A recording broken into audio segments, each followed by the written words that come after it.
Now go for the Brough T-minus 30. Stand by for further instructions, Minnesota Black Robe Regiment. Secondary guidance systems engaged. Minnesota Black Robe Regiment, it will be on my mark.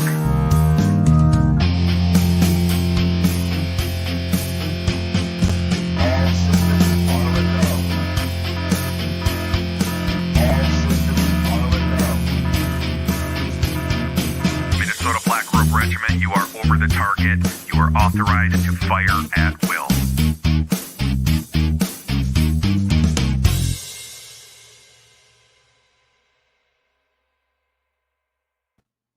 Howdy.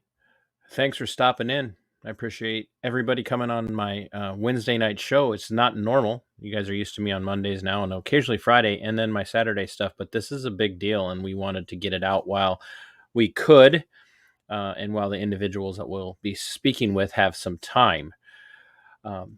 Quick plug, if you're interested in merchandise, you can message me. Information is below. You can buy coffee. You can buy merchandise. And I would appreciate it because TC's broke. But anyway, we're going to get straight to it. I'm going to bring Kevin in. You guys would remember Kevin from a couple of weeks ago. He was on with me. We were talking about spiritual and ecclesiastical authoritarianism and the detrimental effect that it has had on the church. And how the church responds and how Christians in general respond to authoritarianism in the public sector. I'm going to bring Kevin in because we're going to have a brief conversation, and then we're going to be bringing in a couple of other guests who have been experiencing, for lack of better terminology, a bit of abuse. But before I bring Kevin in and then our other two guests, I want to make it clear we're going to be talking about independent fundamental Baptist tonight. It's very important for you to understand that this is not a broad brush. We're not accusing every single person within Christianity. We're not accusing every single person within even the independent fundamental Baptists. Heretofore now to be called IFBs, because that's way too much to try to be saying in one breath. Not every IFB church is exactly the same. Not every single person who is IFB is exactly the same. And not every IFB church is going to display the problems that we're going to be talking about tonight. However, that being said, there is an aspect of IFB and their theological and ecclesiastical, boy, too many words, their ecclesiastical approach that sets them up to be more prone within Protestantism, to be more prone to abuse. Varied levels of abuse. Some of it apparently minor, some of it incredibly severe, some of it physically abusive, some of it sexually abusive, some of it expressly psychological abuse. And there are going to be some resources that we will be putting in the show description after the show and some links that we'll be putting in below. If you're experiencing this, you can reach out to me. We'll help you connect with people. But this is a very important conversation. I'm going to ask that you share this, that you like this, that you comment with questions, and that you would be in prayer throughout this show tonight. But also that you would be reaching out to the individuals that we're going to be speaking with, and that you also be reaching out to the entities that we're going to be discussing. We want this story to go big, and I'm going to be asking some very hard questions tonight of my two guests, and my Kevin's kind of my co-host tonight. I'm not going to call him guest. He doesn't get to be a guest, and he's not going to. I'm not doubling his pay for this either, by the way. So. Please like, comment, and share, and let's get this out here because this story deserves to be told, because it's not only going to help people here in southern Minnesota and in Minnesota in general, it's going to help people all across the United States, because the extremes of IFB churches run rampant across the United States, and they are interconnected and interwoven, and they have a lot of the same practices. So, Kevin, we're gonna bring you in. The reason I wanted you as part of this conversation was because you yourself have walked through an abusive church. It was not an independent fundamental Baptist church. It was certainly an independent church. They would not claim to be fundamental Baptists, but they share a lot of the same characteristics of what we have been talking about now for the last several weeks. And what just walked by your door? It had a very long tail. That was Henry. That was Henry. That was a. Yeah. I thought Henry was smaller than that. Yeah, she's gotten big. You know, her nickname is Tube Steak. She's really long. So, and she's, Henri. yeah, she is fearless, man. She is a very good watchdog. Well, now I know why I'm not going to come visit, which is not true. I'd come visit. Yeah, I if know you could. would. Hey, thanks for having me, brother. I appreciate it. First of all, I'd like to say I really do like the coffee. So if you like coffee, this stuff is good coffee. Now I feel obligated to pay you. So You can double my pay. I will. I will double your pay. I will double your discount. There you go. Yeah. Oh, Thanks. I appreciate it. You had your own abusive experience, and you've recently taken some heat for not letting it go. Like there have been people who've told you need to shut up about it and let it go. It's, you said your piece. Yeah. You've done what you're going to do, so stop.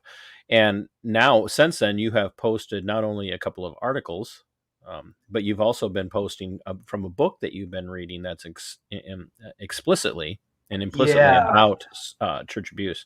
I want to put in I guess, a plug if I have to be so cliche about it.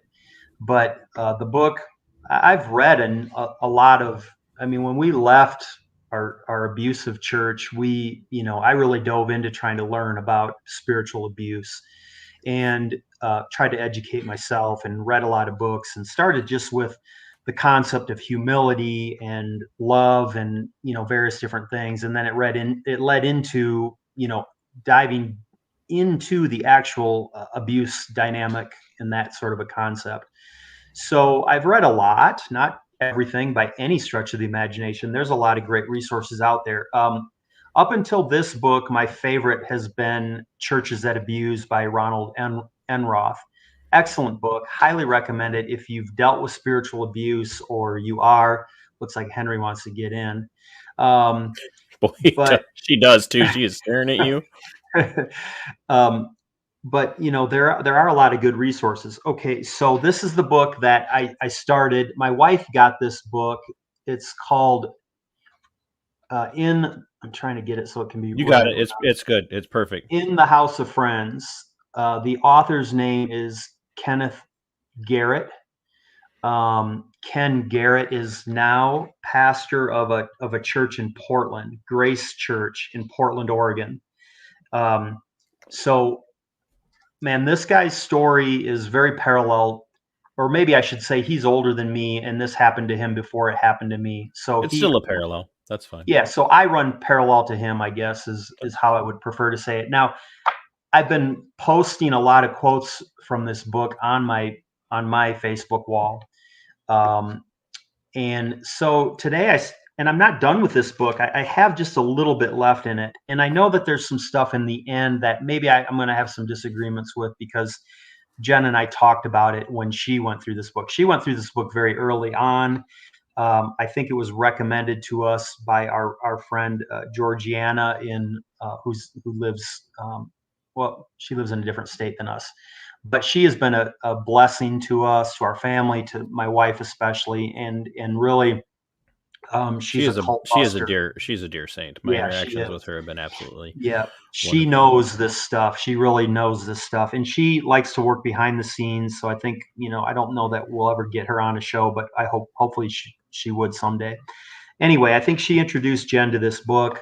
I've picked it up. Here we are, like 4 years later, and I picked it up, finally started reading it, and I'm just like blown away, man. This guy understands cults, cultist churches, and the thing that he's really good at, right, is identifying the difference between just your basic Orthodox Christian church and ones that, like, maybe they maintain a confession of faith, a 1689 London Baptist Confession of Faith, or Westminster, possibly even.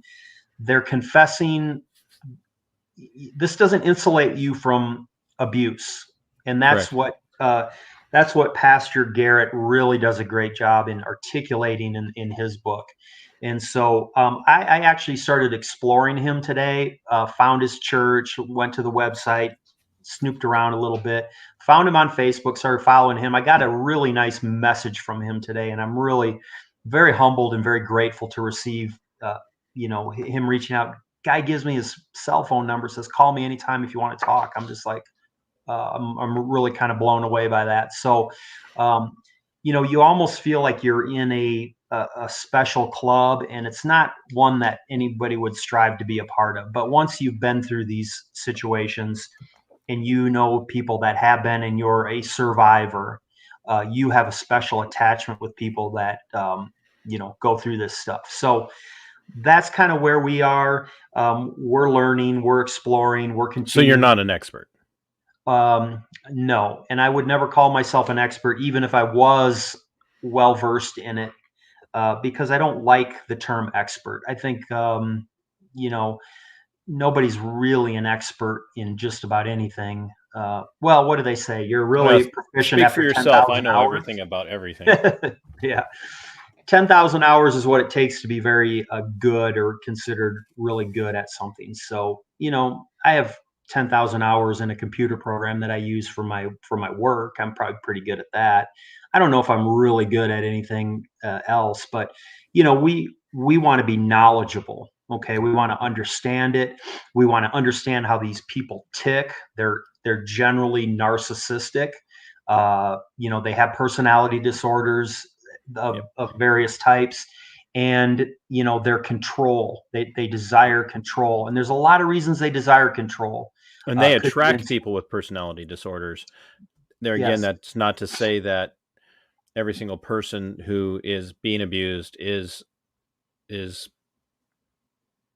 experiencing a personality disorder, but there's a dichotomy, or not a dichotomy, but a symbiosis, that exists, where and a lot of these people are narcissists, like clinical narcissists. Yeah. And for those of you out there who might be watching, and if we got any of you out there who are hate watching right now, or trying to take notes to try and dismantle this and say, well, mental health disorders are all made up and they're all just a result of sin in your life, and if you would just repent and believe and be obedient to God, all those mental health things that you say you have will go away. Shut up. Yeah. Right now, because that's untrue. I can't see cancer unless it's skin cancer. I can't see lung cancer. I can't see heart cancer, whatever you want to call it. I can't see liver cancer unless you take a picture of it. And even then, it's hard to understand what it is. That doesn't make it not true. And so these narcissists are attracted to these positions, and they oftentimes attract a certain group of people, or they, in their abuse of these people, they create their own mental health problems. Sometimes it's PTSD, and we're going to be delving into that into the future too as we go. Kevin, I'm going to rely on you for quite a bit of the conversation tonight. I'm going to ask some hard questions. But I'm gonna rely on you too for some Bible stuff. So when you think of a passage that's applicable to what we're talking about, you let me know. You can either try share it yourself, or tell me what to look up, and I will look it up. I want to bring our guests in tonight. I don't want to even try to tell their story, because they know it better than I ever can. And this is, there again, if you're watching, you please watch, listen, pay attention, and share this out. Even if you're not a Christian, even if you're not a person who is in a church that's abusive, you may know somebody who is in that church. Mm-hmm. It's in that congregation that's having that happen to them. And this makes me mad. I hate bullies, and I hate tyrants. And one of the things that I quoted in sharing this out today as we were building up to this is that accountability, judgment starts in the household of the Lord.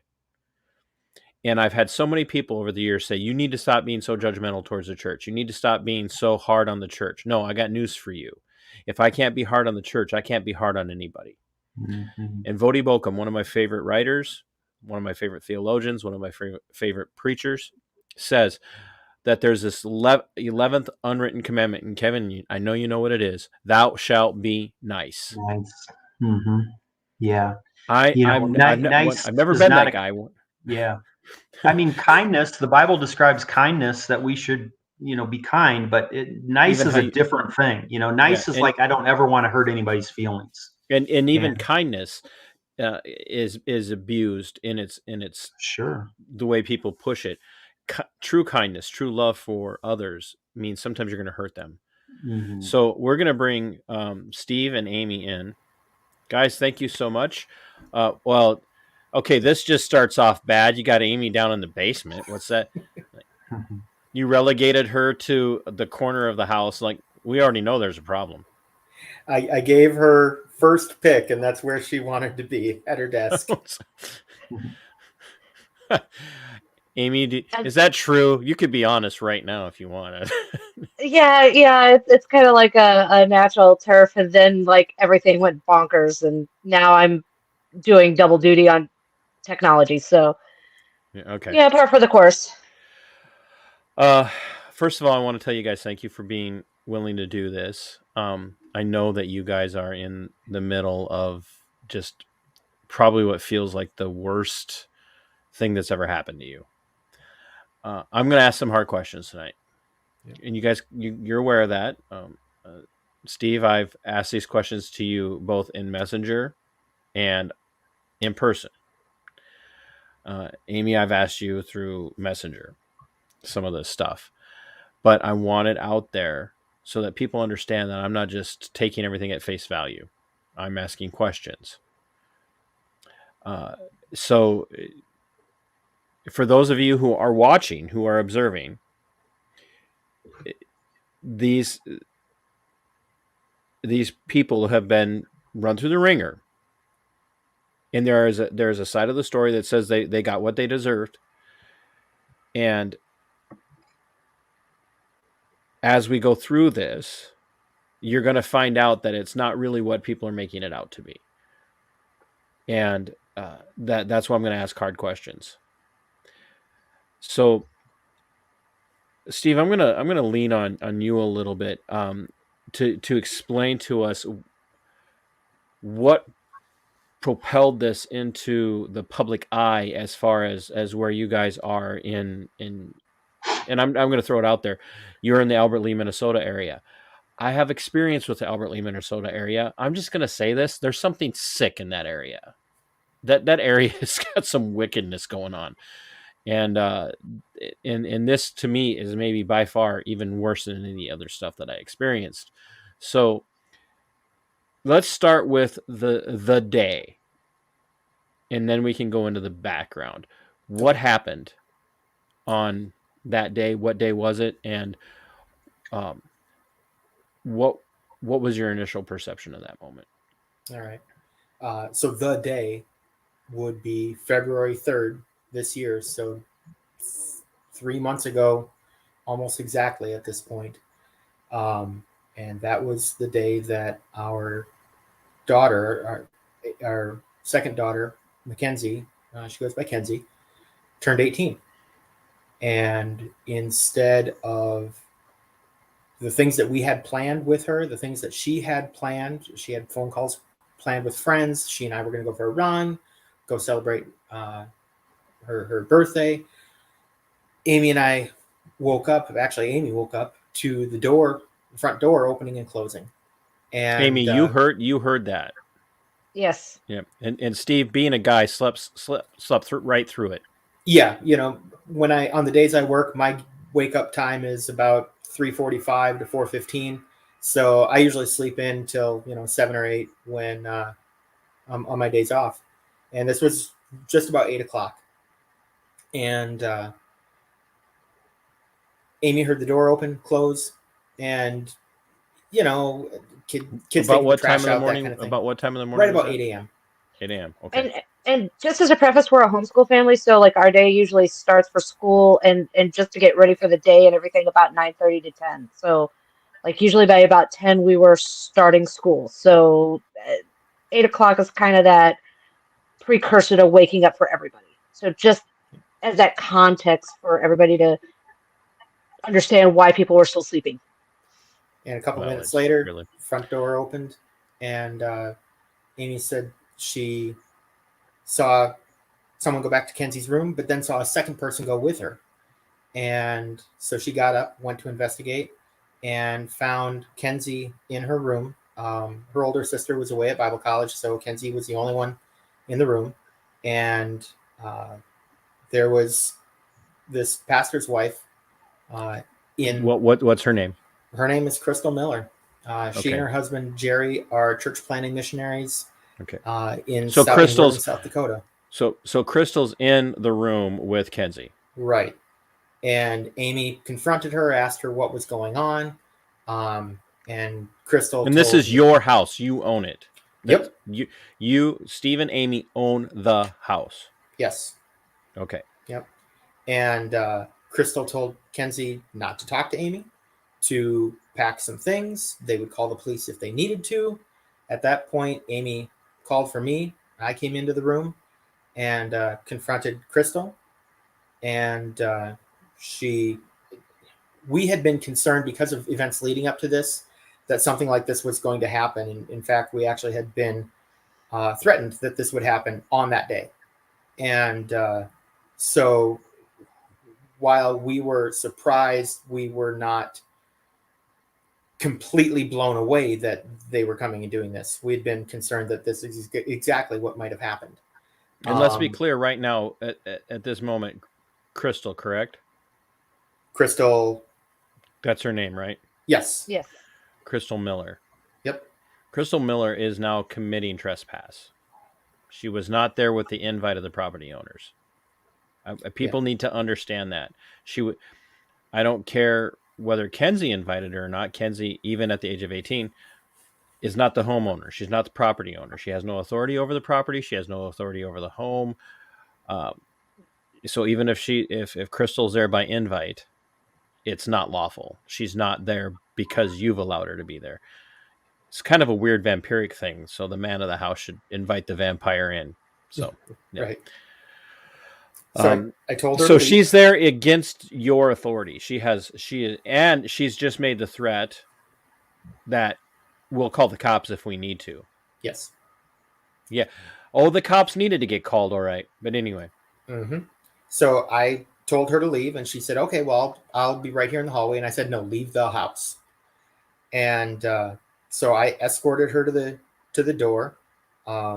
Never laid a hand on her. Didn't even, show her the door gruffly, but made sure she left. And her husband Jerry was outside and smiled at me, said, "Hey, how's your day going?" And I slammed the door in his face. And at that point, I think it's telling that he sent his wife in the house. Yeah. At that point, we have since found out that they had another relative in a second vehicle down the street, about a block and a half or so. And so as soon as she saw Crystal leave the house without Kenzie, she called the police. And according to her statement on social media, said that she called the police. And what's her name? Her name is Maya Miller. Okay. So she's from the area? Originally she's from Joyce, Iowa, and now lives in Brookings, and she's a Miller by marriage. Okay. So So she's not from number of Albert Lee. people. She's not from Albert Lee. No, she used to attend the church here in Albert Lee. Right. But she's not living there anymore. She wasn't Nope. living there at the time. Nope. So she was a lookout. Yes. And Not she from the called area. police. So she Nope. made a special trip Yes. from Brookings. Mm-hmm. Okay. And she called the police, and what she's put on social media was that she called the police to claim that we were physically preventing Kenzie from being able to leave. And so then we were trying to talk to Kenzie, trying to find out, why was she leaving? What was going on? She had told us the night before she didn't think anyone was going to be coming for her. She didn't want to leave, that kind of thing. And she couldn't give us any answers as to why she wanted to leave, why she was going to leave. She had nothing packed. She threw maybe a day or two worth of clothes into a bag with a hair dryer and left with that and her wallet, and that was it. Okay. And TC, I just wanted to point out, you were pointing out that Maya came from Brookings. Jerry and Crystal came from Worthing, so the Sioux Falls area. So you have two sets of people coming from two distinct places in South Dakota for that moment. And from surveillance cameras in the neighborhood, we know that Jerry and Crystal were outside our house at 5:30 in the morning. So this was very, very planned. And this was a special operations mission, is what it was. Yeah. Kevin, in all the time that you spent in an abusive environment, did you ever experience anything like this? No, this is very different. Yeah, this is massive red flags. Yeah, this is a special kind of evil. Yeah, you and I talked about this. Yeah. So I just felt like I should say something to Kevin there. So the police showed up at that point. I was outside. I asked Jerry point blank, why are you doing this? We'll get probably into some of what else had been going on in the backstory, but we had been in family counseling since October, and Kenzie had been meeting with a lady in a different church that we were attending since December. We left the church here in Albert Lea last August, and we'd been attending a different church in a different town. And so we'd been in family counseling, and long about December or so, January, things started turning around significantly. Kenzie actually wanted to graduate high school again. She had been convinced not to graduate high school. We can get into that when you're ready. But Kevin, you know a little bit of something about that, because the environment that you were in encouraged women to stay away from education. Yeah, I think that's a trait of fundamentalism, whether it be, actual Baptist independent fundamentalism or fundamentalism in general, is that, they're going to, look for women to always be in these traditional roles. They shouldn't get education. They should just be strictly homemakers, mopping the floor. That was kind of a ongoing issue in our discussions. And to be clear, nobody here is rejecting the traditional role of women within Christianity.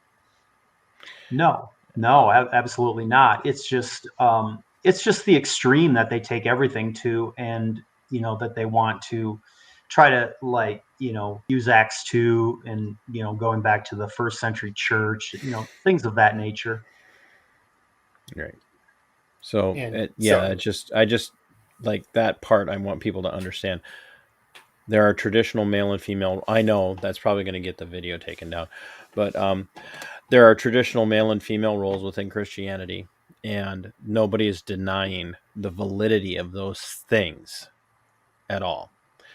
But when you have a minor who has been encouraged by people within her church to not take part in education, there's a reason why they want people not educated. And I think that'll start to come out as we have more of the conversation. So anyway, she had said to you, like, I'm ready to finish high school. I want to get my diploma. Yeah. Yes, homeschoolers use diplomas. Yep. And so when I showed Crystal the door, Jerry was there. And as I was speaking with him, I asked him, I said, okay, we've been going through family counseling. Life in our home is really, really good right now. How is what you're about to do encouraging her to have a right relationship with her family? And he wouldn't answer. He started going off on a tangent. And I said, no, explain to me how. When you say he wouldn't answer, he was going off on a tangent. What was his tangent? Just His tangent was that the church that we had used to attend here in Albert Lea had already come and talked to us and confronted us about this, that there were questions about Kenzie's privacy, which actually comes down to 6 people in a 1-bathroom, 3-bedroom house and locking the door when you take a shower, which we dealt with 6 months ago. It got brought to our attention that Kenzie wanted to be able to lock the door. And, when you've got young kids, toilet training and whatever, you need that flexibility while still keeping privacy. And we're past that stage. And it just, we said, okay, well, if that's an issue, done, fine, sure, no problem. And he said, well, the church has already come to you and confronted you about this. And that actually was completely false, because the only time any confrontation had happened ever was when we had gone to the church asking for help, and they turned the tables on us to okay, and let's just it's Faith Baptist mm-hmm. in Albert Lea. In Albert Lea, yep. People need to know that Faith Baptist in Albert Lea. You can find them on Facebook, and you can find them on the interwebs, ladies and gentlemen. And I believe, Kevin, correct me if I'm wrong, maybe if you could go look real quick and see if there's still a suggested church through Founders Ministry. If they are, let's see if we can make sure we reach out to Tom Askell and others at Founders and make sure we get them removed from Founders. I love it when Kevin types. It sounds so cool. He must have a mechanical keyboard. But anyway, so Faith Baptist, you went to them to talk to them about. So this kind of starts getting into the backstory. That's what I wanted. Great. Well, not great, but okay, here we go. So Jerry's nephew, Wyatt Miller, who, when account starts, was 20 years old. This was summer of 2020, summer of 2020. So remember what was going on. 2 years ago, he was 20. 2 years ago, Kenzie was 16. He was 20. Like I said, if we remember what was going on, we were in the midst of the heavy COVID lockdowns. They had just started. The coof. I'm sorry. The coof. The coof. We were in the midst of gonna get me banned, man. Trying to keep everyone safe, and so I visited. Churches were meeting online. People were working from home. There was very, very little social interaction, face-to-face, person-to-person, things like that. And Wyatt had invited our boys, who at that point were 11 and 13, to go fishing. And in the church, at Faith in Albert Lea here, not only was that kind of discipleship and mentoring kind of relationship really encouraged, but the Riley Brown, who was the pastor at the time, had been constructing Sunday school. Faith. He was the pastor at Faith. He'd been constructing the Sunday school really with a goal to have that older, younger mentorship. So we were broken up into groups, adults and teens. Discipleship. Exactly. Yeah. And really wanted to have that impact with each other. And even, we were at the church here on Albert Lea for a little over 20 years. And the former pastor who left in 2017, 2018, 18. When his son had been in junior high and I had been, early mid 20s, he and I would go disc golfing together, and we would do things, play racquetball, discipleship, mentorship, things like that. So as Wyatt asked to start that with the boys, at that point we had known him for a year or two. He had moved to come to the community college here in Albert Lea. We had known his older brother for a few years because he had come to the community college here in Albert Lea, and he had married Maya Miller, who was down the street that day. Wyatt's brother had married Maya, had met her in the church, that kind of thing. So it seemed like a good opportunity. And he would invite a couple of the other boys from another family as well, that he's kind of loosely related to through marriage, Crystal's younger brothers. And and they would go fishing and that kind of thing. Well, as the summer went on, he invited Kenzie to join and wanted Kenzie to. Are we still there? Yeah, we're here. Keep talking. Okay. I don't know All what's right. going on. So he invited Kenzie to join in the fishing as well. And so it became a recurring activity through the summer. And then as the summer ended, fishing season ended, it started getting cold, that kind of thing. He started inviting them over to his apartment for board games, movies, that kind of thing. And he rented a studio apartment, kind of set up basement apartment from a widow lady in the church. So, 3 or even all 4 of our kids were going over. The lady in the church was right above, right upstairs. So we felt that there were safeguards in place that this would be okay. This seemed like a good thing. And so that was through the winter of 2020.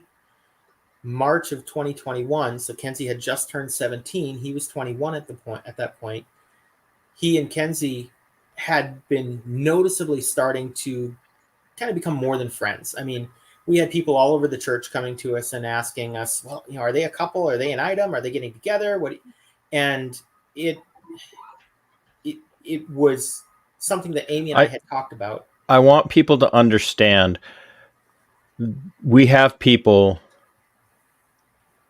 who are asking the question of whether or not a 20-year-old and a 16-year-old are an item. That and there again, look, ladies and gentlemen, throughout the history of the world, it is not uncommon for older men to be involved in a relationship with someone who is younger than them.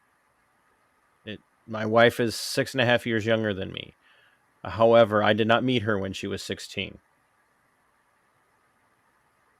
And I wasn't showing interest in a 16-year-old when I was 4 years older than her.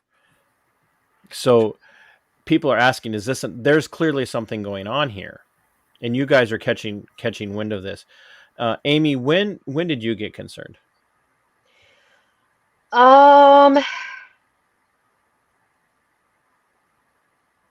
I would say overall my flags went off initially probably somewhere around the beginning of April to mid-April. The relationship started, I think, officially started March 10th. They were unofficially doing things back in February, but April and that general realm was definitely where I started seeing a vast attitude shift. And she was having constant contact with Wyatt at this point. Yes. Okay. End of April, we went to Texas as a family, and the general demeanor towards myself and a little bit towards Steve, but more towards me, was so horrible that it was giving off the impression that she was favoring other moms over me. She saw other moms as better, and it was always undisclosed as to who those other moms were. But at the same time, it was fairly obvious that there was only like 1 or 2 who it could have been. I didn't see it as Wyatt's mom possibly being in that mix at that time. But she made no bones about it that there were other moms out there that could have done a better job and were doing a better job at being a mom than I. So just so people, those of you that are watching, especially any of my Reformed Calvinistic friends who might be out there who are familiar with Founders Ministries, Faith Baptist is not a Calvinistic Reformed church by any stretch of the imagination. If I know anything about them, they're probably very much against Calvinistic doctrine. This church should not be listed on the Founders Ministry site. So reach out to Founders and let them know. Kevin, I know you can make that happen. So We'll see. You know people. So sorry about that, Amy, to interrupt. No problem. We've got a naysayer here in the chat who is basically already blaming you guys, and so please do not try and pay attention to the chat. I don't know who JV is, but I have a funny feeling he's from one of the churches or part of the movement that we're dealing with, and we knew this was going to happen, so we'll filter as much as possible. There again, if somebody wants to come on, if any of the people we're naming want to come on my platform and talk to me about this and give me a reasonable explanation for why any of this stuff happened, I'll open up the platform to them. Absolutely open up the platform to them. I know that won't happen. They will not happen. That they will not do that. They won't come on. And we'll get to that. It would be really interesting to know what biblical reason they have for even if this, we realize that Kenzie had just turned 18. Okay, so they're trying to go by the letter of the law, right? Like now she's an official adult. What biblical reason do you have for stepping in and separating this daughter from her family when she appears to be perfectly content to live there? Especially when they emphasize, I know this for a fact, that especially the extremists, and Kevin, you saw this in Grace Fellowship, they emphasize the authority of the father over the daughter throughout her entire life if she's not married. Where do they come in? Right. Are they a higher authority than the father in the life of this young lady? Clearly. What reason do you have for doing this? This is cowardly. I mean, this is cowardly. And, this is ungodly. It's ungodly. And so, Amy, I want you to give us... No, you're fine. Amy, I want you to give us some insight, because you guys go back, you have this meeting months before this happens. Some of this is all built up because you finally confront the church and say, something's going on here with Wyatt. This is not right. We don't want this. And so you guys end up getting told, what, Amy, from your perspective, as the mom, as the wife, as the female, as the matriarch part of the family, what did they tell you guys when you started to show concerns about the relationship between Wyatt and Kenzie? Initially, within Kenzie and Wyatt's perspective, that dynamic, initially it was a lot of lip service. Yes, we'll change it, and then no, they didn't. At one point but that yes, we'll change it was an admission that there was something going on. Right. At one point, Steve and I sat down with Kenzie and Wyatt because we had started to see, we didn't know the terminology triangulation at that point, but we started to see some of that triangulation. We went to go confront that. And what ended up happening was Wyatt taking over the entire meeting, telling us where the problems were lying, how to fix it, and at one point actually pitting Steve and I against one another and creating an argument situation. What tactic did Wyatt use to try and pit you guys against each other? Oh, he mentioned something. I don't remember exactly what it was, but I can help with that if you want, Amy. Go for it. So it came down to Kenzie's attitude at that point had been getting aggressive, not necessarily physically aggressive, but just rebellious and disrespectful. And Amy's sitting in our classroom, in our basement classroom, and it's very close to the laundry room right behind her. And so Amy will multitask while kids are working on school.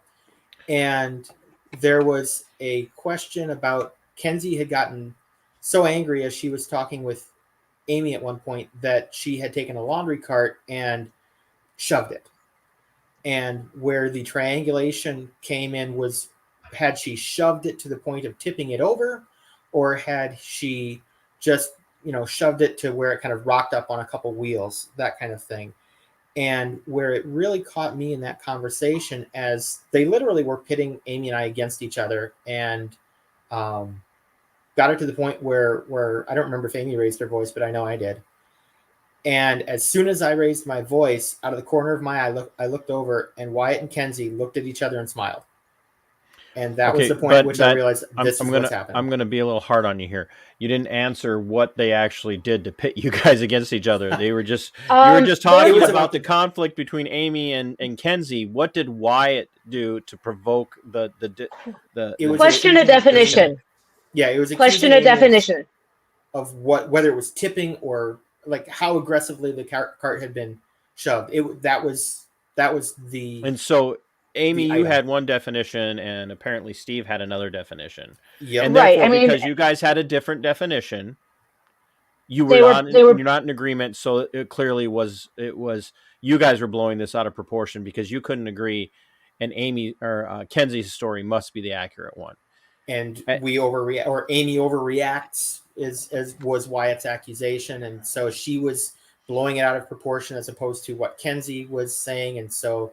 And of course, because Amy, Steve, your response to this laundry cart push was you beat her to within an inch of her life. No, because that's the only thing that I can see as being. I mean, what it was is, I mean, I grew up. I grew up in Texas. We have a little bit of a different terminology for what tossing things is. Up here, you take a piece of paper, you toss it, and it's throwing and launching. My issue is, I don't care what your terminology is. You have a subordinate child, got angry enough to push a cart, and all I did was raise my voice, and I told her no. You didn't strike her. You didn't. Nope. Didn't touch her. Nope. That's what I'm trying to get at. Is because the accusation is your overreaction was clearly violent. that had to have been in this situation. The implication had to be that you were violent.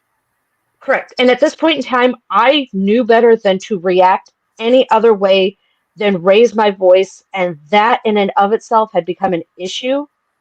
So I had not raised my voice in a matter of weeks at that point. So for me to have raised my voice was enough, or should have been enough, to raise a flag that I was already aggravated or angry.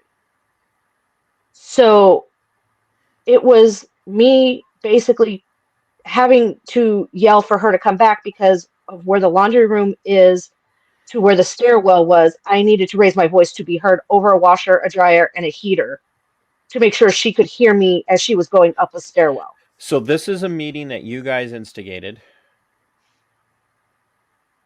with church leadership at the time and Wyatt, because he's the subject. So you're approaching this as best as you can in a biblical perspective.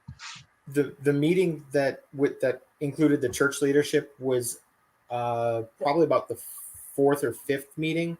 We had a couple with just Wyatt and Kenzie, and when it became very clear that was not accomplishing anything, we asked Pastor Riley to come in, and he participated in a couple meetings. And then when it got to the point where we had written documentation that Wyatt was triangulating us against Riley, that was where we entered into the meeting with the other deacons and him, and I think there was, all told, there was probably close to 10 people there that night. Wow. So you guys had met with Wyatt because you were starting to be concerned with the content of the relationship. Now, here's first hard question. You allowed your minor boys to go fishing with Wyatt, which is pretty normal for Minnesota. So you guys don't understand. That's about all there is to do in Minnesota in the summer. Bike riding, hiking, and fishing. And sometimes all at once. But you had also made a decision to allow Kenzie to go visit Wyatt with her brothers. And usually also her older sister. And also her older sister. Hindsight being what it is, right, all of those visits, even when it was just the boys, probably shouldn't have happened. Absolutely. Even when the question of Wyatt and Kenzie being a couple, and when they asked us, and leading up to that, Amy and I were talking with each other, and we asked, well, okay, is this okay? What about, frankly, what about grooming? What about predatory behavior? What about that? And were you using that language at the time? Grooming, yes.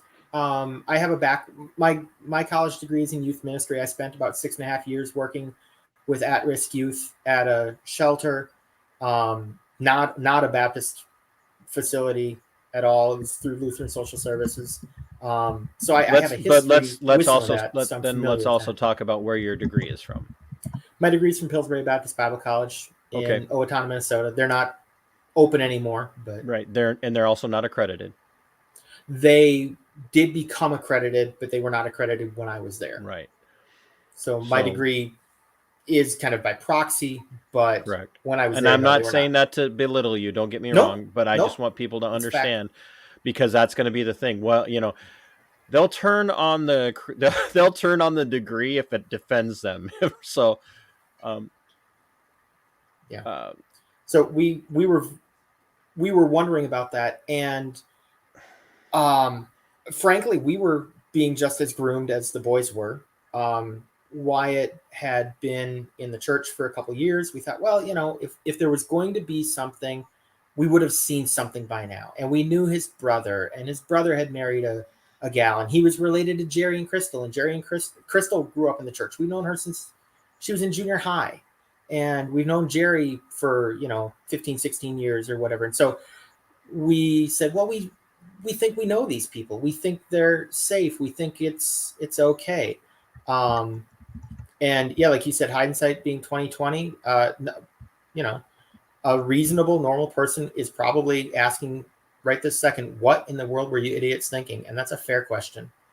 And, the answer that I have is that we thought we were being careful. And, when you're being conned, you never realize you're being conned until after you've been conned. So you guys approached the situation with Wyatt as a Matthew 18 situation. You went to him first. It's Matthew 18. In verse 15 says, if your brother sins against you, go and tell him his fault between you and him alone. If he listens to you, you have gained your brother. But if he does not listen, take one or two others along with you, that every charge may be established by the evidence of 2 or 3 witnesses. If he refuses to listen to them, tell it to the church. And if he refuses to listen even to the church, let him be to you as a Gentile and a tax collector.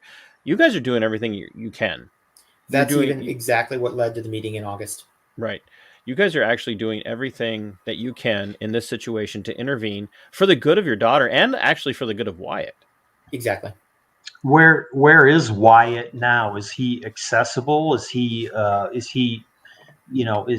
he be talked to? Is he disappeared as well? Undetermined.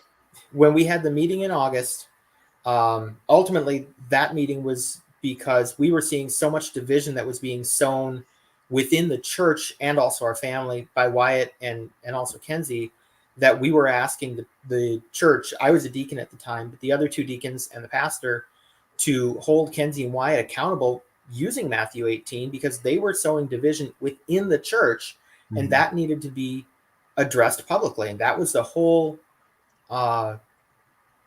impetus for that meeting. When that meeting ended 5 hours later, we realized that we needed to take a break from the church to figure out what in the world had just happened, and also a break from having any contact with Wyatt. And we told Wyatt, I told him via text, so in writing, that if he were to have any contact with Kenzie directly or indirectly, and identified what that meant, that the relationship would be over immediately, but we needed to take some time to figure out what was going on and if it was even advisable to continue at all. About 4 weeks later, and we told him, give us 4 weeks. 4 weeks later, we determined, no, this relationship was not healthy at all. It needed to stop. And I sent him another written note and said, no, this relationship is not healthy. We are putting an end to it. She is still 17. You are 21. If you have any contact with her, we will file a restraining order. And 2 days later, he left the state and moved back to his parents' house in South Dakota. And I think, ladies and gentlemen, what that tells us right there is that there was something going on. Mm-hmm. He was hoping and praying that someone would back him up enough that he could have his way. And that didn't work. And all of a sudden, the idea of having a restraining order, having law enforcement involved, put the scare in him. But it wasn't enough. Steve, your mom's watching. I'm sure she is. I invited her. Well, the other, I had mentioned earlier, where is Kenzie? Why won't they tell you where she is? Why won't they allow you to see her? How is there biblical precedence for this? I'm not asking for a verse. I'm asking for a biblical principle as to where this is appropriate. Now, the other thing that I would ask is, why won't they come to you? Why won't they come and talk? The leaders of this church that have this Pastor Miller is his name. Is that what it was? Crystal Miller, and they are in South Dakota, and then they're commissioned by the church here in Albert Lea, but Jerry's never been in the leadership here at the church in Albert Lea. As opposed to you, who were a deacon. Right. Who was a deacon. I don't know. What's the proper... Kevin, you're the English Smith. Diacon? Former deacon. You were a deacon at Faith. Yeah. And after the August meeting, I told them in the August meeting that one of the qualifications of being a deacon is that you're leading your house well. And it was very obvious that whatever was the cause, my daughter was causing division in the church. I, as her father, have to own some responsibility for that. And at that point, I saw myself as no longer qualified as deacon. The next day, I wrote my resignation and submitted it to the pastor. What I didn't realize is that before I had even submitted my resignation to the pastor, he had already submitted his resignation to the other two deacons. We're not going to go into detail on that because I don't necessarily think that... And that pastor was who? That was Riley Brown. Okay, so I don't necessarily think that his disqualification as a pastor has as much of an important... all of this is sick. Just don't get me wrong. I think the point to bring out in that is that he presided over a meeting dealing with questions of church discipline, and then frankly accusations against Amy and I. There we go. And all of this, while he saw himself disqualified enough that in mere hours he was resigning. Right. And I don't disagree with that, but that's his sin. Is between him and his family and the Lord, and the fact that he recognized it. He may have made some mistakes, but let's give him credit where credit is due, and he recognized that he needed to do the right thing. However, accusations had been made against you and Amy, and those accusations were about abuse. So I'm before we even get into those accusations about abuse, I'm going to preface it with this, and I want you guys to understand. I'm not doing this. You know what I'm going to ask. But I want people to understand. Steve, at any point in time, or Amy, at any point in time, have either of you in any way, shape, or form done anything sexually inappropriate with any of your children, especially Kenzie? No. Having either of you ever in any way, shape, or form ever done anything that would rise to the level of physical abuse as prescribed, not just by society at large, but as prescribed by the scriptures? No. We can have it. Kevin, I know that you and I've talked about gentle parenting and some of those differences that are out there now in parenting models, even within Christianity, but there is still within Christianity spanking, and that in and of itself does not have to be abusive. I know some people would disagree with that, but TC, I actually, as a personal decision, And as Amy and I making decisions as parents, I stopped spanking our children and using corporate punishment probably when Kenzie was 6 or younger, because I saw in myself the risk of spanking to the point of being abusive, and I didn't want any part of that. So, you know, in a desire not to be abusive at all, that was a decision we made as parents. But Amy, years you ago. told me that Steve even made decisions about like diaper changing and whatnot Yep. to avoid even the appearance of Yep. something being inappropriate. Yep. So like even within the spanking, what little Steve did, that was just it. It was little. It was pretty much delegated to me because I would basically be aware of where there would be a line. So it wouldn't be like any kind of an appearance. It wouldn't even be a temptation for him. So there was like the 1 or 2 times that he would spank because he was the one who caught them in the action. It was an immediate consequence that needed to happen, not wait for me to catch up to where he was. So that's why I said there was a few. Those were the few. It wasn't.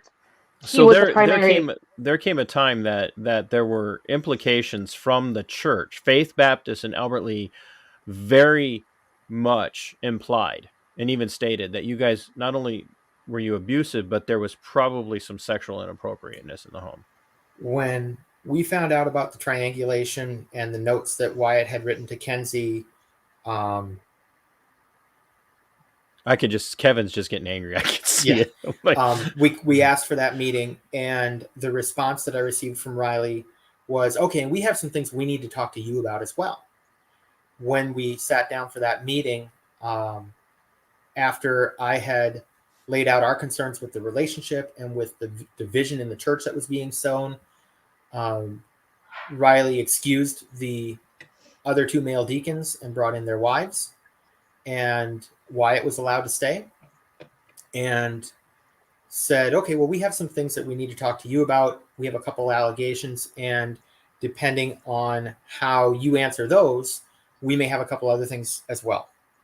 And the 2 things that were brought up were, number 1, the question of locking the bathroom door during showers. And then number 2, there were accusations that we refused to allow the kids to close their door while they're getting dressed, which is patently false. One of the house rules. But the women made that accusation. No, Riley. And Riley.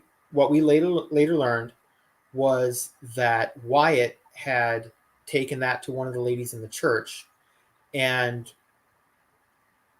when we talked with Kenzie in the day or 2 after that meeting, because we felt like the locking of a bathroom door is just such a little thing, even from a parent standpoint, that if that's what's causing a problem in our relationship, well, let's fix that. I mean, that's a simple decision. And we sat down with Kenzie in the day or 2 afterwards, and we said, well, Kenzie, if this was such a big issue, why didn't you just come to us? I mean, that had to be really embarrassing to have that aired in front of all these people. Why not just come to us? We could have handled this. And she told us that she had shared that with Wyatt in probably, she couldn't remember exactly, but December or January of 2020, 2021. And she said she didn't even see it as such a big deal at that point. She thought she had probably shared it with him as just the frustration of a 16-year-old girl in a small house with a big family in one bathroom, and just kind of like a moment of frustration and move on. And he sat on that for 7 months, and then went to one of the ladies in the church, and according to the note he wrote to Kenzie that we later found, worked her up for about 2 hours, this lady in the church, into a tizzy, and she didn't even know how to handle her, what to do. So she sent him to Riley, and a few weeks later he talked to Riley, and then at some point they brought Kenzie in, and we don't know when, it was completely without our knowledge, and talked to her about it. And so then in this meeting in August, full stop. All right, everybody needs to understand, you have a minor girl. who has now been whisked away from her family to go have a private meeting about trumped up accusations with the pastor of the church without the parents' knowledge. This is a direct attempt at subjugating the parents, at circumventing the parents. Kevin, ever seen anything like that? No, not in my personal experience. However, I'm aware of this from other organizations. Like I think Church of Wells in Wells, Texas, might do something like this. Yep. Um, Your former church had a policy of the pastor meeting with women oh, right. privately, Yes, and that even is true. minor girls. Yep, that part is true. Yep. And Yeah. anybody that questioned that was out of line. Yeah, these are not good policies, and and I don't care if down through church history this was done. I made that argument before, probably when I was there defending them. I don't care if that was done.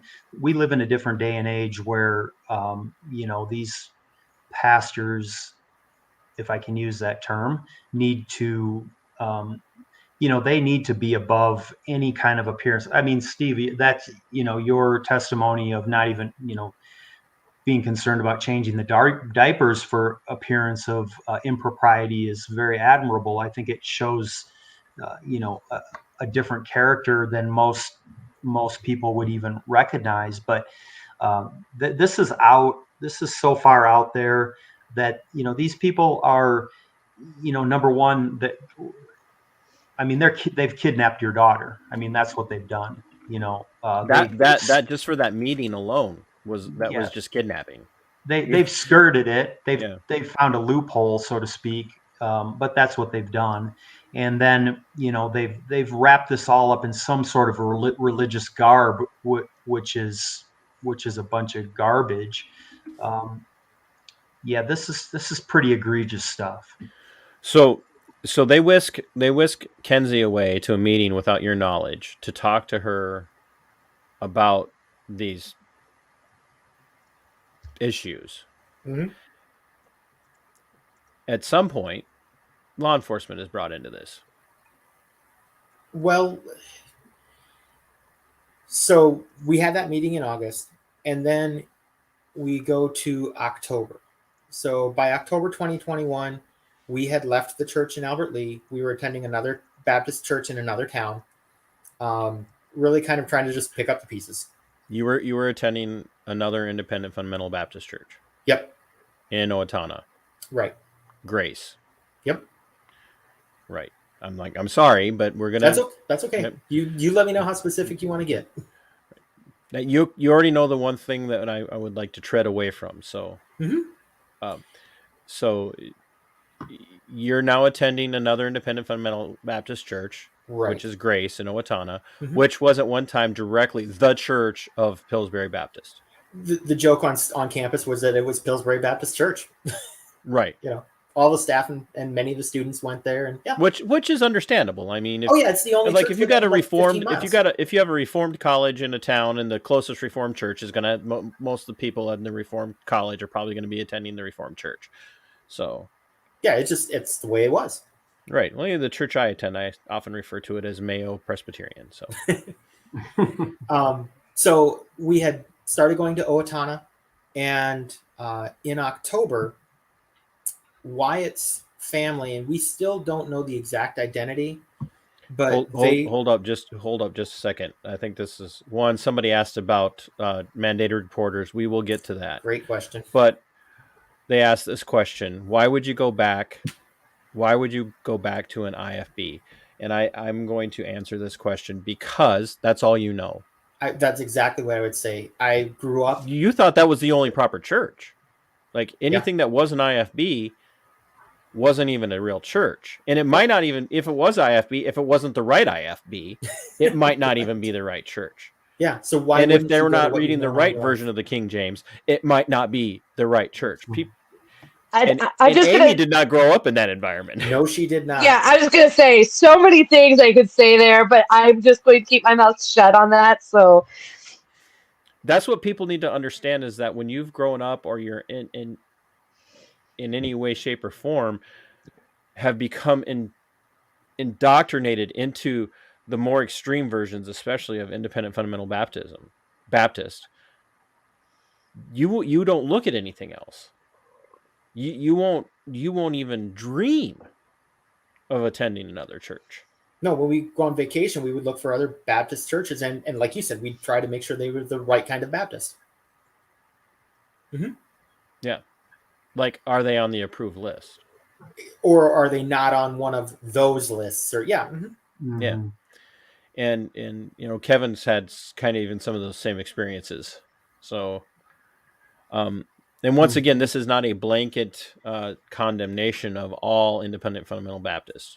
There are some out there that are very much not like this, but this is a very predominant problem within the IFB movement within the United States.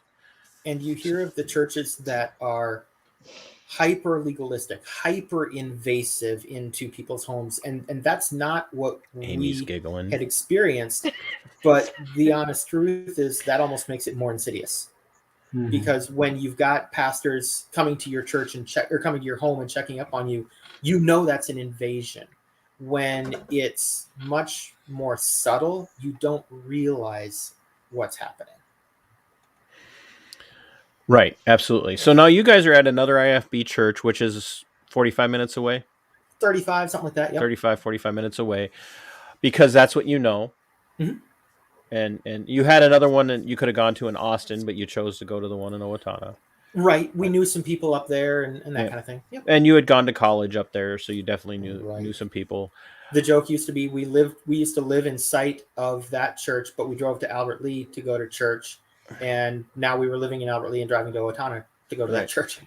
So this is where the law enforcement involvement comes in. Yes. So in October, they snuck her a cell phone behind our backs that we didn't know about. So because you had taken away her cell phone once, for people to refresh, because she was not abiding by the restrictions. Right. Yep. She wasn't following house rules. And it had escalated to the point where she such an abusive actually jerk. lost it. Yes. And so they snuck her a cell phone so that she could contact them if she wanted to leave. And then she went to the police to report us for abuse. And she walked off her job to go to the police. Yeah, we didn't know anything about it at all. So she had free conversation ability to tell them anything and everything that she wanted. Because we weren't waiting in the waiting room. Like, we didn't even know she was there until the police called us to ask her to come pick her up and take her home. And from the police they must not have believed too much about it being abusive if they called you to come get her. Yeah, from the police report, and it's public information. There's a filed report from the police report, and that would be the Albert Lea Police Department. Yep. She talked with Officer Steenberg. I'm just going to refrain from personal commentary right now. Well, I will stick up for this officer. She is a member at a church up in Owatonna, and she Ex-Baptist church. Ex-Baptist church. Yeah. She was quick to be very compassionate. No, I appreciate that. I'm just refraining from further commentary. Yep. So Kenzie's complaints that she filed with the Albert Lea Police Department were that we had taken her cell phone away, that she also had lost driving privileges, essentially going joyriding with some friends when the instructions were to go from point A to point B, not point A to the mall with some friends and then point B. And so she had lost her driving privileges. And so she tried to present that as unnecessarily strict or even cruel punishment. And then the issue of the bathroom door, which this is October, by the second week in August, that had been taken care of. Yep. And so the police called us and said, "Hi, Kenzie's here with us. Would you come pick her up?" And the officer literally had to assure me about 5 times that we were not coming in to be questioned. She was not going to blindside us. There was nothing, we didn't need a lawyer. It was simply that she's a minor. They need to release her to someone who's responsible for her, who can take her home. And we went to the police station. And so is it your contention that she was coached to make that call or make that yes she, as we frankly asked her, why did you come do this? What were you trying to accomplish? How, what are you trying to tell us? We're listening, we're here. It came out that her goal was to report us for the abuse, with the goal that Albert Lea Police Department would remove her from our home and allow her to go to South Dakota to live with Wyatt's parents. And I told her, I used to work in this field. That's not how that goes. But she had been told that's how it was going to go. She had been led to believe that by, Wyatt or somebody. Yeah. And so we ended basically up that she could be emancipated. Yep. And so we ended up talking with the officer for about an hour, and we were not questioned. We asked her if we could basically get some input in what she had learned, and how could we proceed with this, because we did have concerns with this relationship. Just for future clarification, don't talk to cops. Don't. Like, even if they tell you don't need a lawyer, you don't talk to cops. You ask questions, but you don't answer. So I just, especially with everything that you guys have going on right now. Yeah. Because this is now starting to impact your younger children. Oh, yeah. So people need to understand that. And Kevin, you're aware of this. Well, again, the 2020 hindsight, it's easier to say now. I mean, the police haven't worked against you. It doesn't appear at this point in time. As of yet, Right, as of yet. Wait till their there obviously gets involved. There obviously was stuff going on there with Wyatt and whoever, you know, they were coaching him, and they were trying to coach Kenzie, it would appear to me, to get this to happen. So this is just really insidious. I mean, it's like they were plotting and planning this whole thing, and it's just like, you know, why not? I don't know what the goal is here. That's really what we don't know. Why won't they know where she is? They haven't contacted you. They won't tell you where she is. They won't, they don't allow you any contact with Wyatt or his family, or to ask them questions. Hey, where is she? You said you were going to do this. Well, where is she? What is what's the biblical precedence behind doing this? What is the goal here? The two reasons that we have been given so far have been primarily that she is so scarred from us that she wants nothing to do with us, no contact of any kind. But we also were told by a pastor who was trying to get some answers from Jerry that some biblical counselor, which pastor is in contact with Jerry? Let's give him props. That was Rich Riley from Lake Benton, Minnesota. He is the head of the Minnesota Baptist Association. Yep. And I reached out to him because Jerry and Crystal are supported missionaries, and so there are Baptist churches all over the upper Midwest that are literally sending them money every month. You know, in some cases, hundreds of dollars every month, and this is what they're doing with that money. So what people need to understand is that even though they're independent Baptists, the independent Baptists in Minnesota have a couple of different organizations. One of those, the more moderate wing of IFB, happens to be mostly connected through the Minnesota Baptist Association. The Minnesota Baptist Association has no authority over any individual congregation. It is strictly what it is it's a pastor's club. They get together once a month for dinner. Well, they used to. I don't know if they do that anymore, but they get together for dinner, and they have conferences, and they share speakers and things like that. but they have no authority over one another. There's no oversight. There's no ecclesiastical work that is done. They don't recommend how to proceed in situations to one another. They don't even really consult with one another in those types of things. Lisa F. asked, did someone at the church tell her to do that? That's basically what their contention is that Kenzie was coached to do all of this. How deep that coaching goes, we do not know. So the church is playing God. Murder Knits is a good friend of mine. The name is she has a podcast. I know podcasters. That's my whole life now. Church is playing God, and that's precisely what is really kind of happens in a lot of these churches, is that the church actually replaces the authority of God. They tell you that they speak for God. So you reach out to this individual who is the president of the Minnesota Baptist Association, and he reaches out to Jerry out in South Dakota and says, hey, what the heck's going on? Yep. Well, he wouldn't have said that. He would have said, hey, could you tell me what's going on? Yeah. And Jerry's response to him, among other things, as far as Jerry's response as to why Kenzie will not see us, was that there's a biblical counselor who's working with Kenzie, and she says Kenzie should not have any contact with us. We cannot figure out who this counselor is. I can only guess as to whether they're licensed or credentialed. But Kenzie had been seeing a counselor in Winona.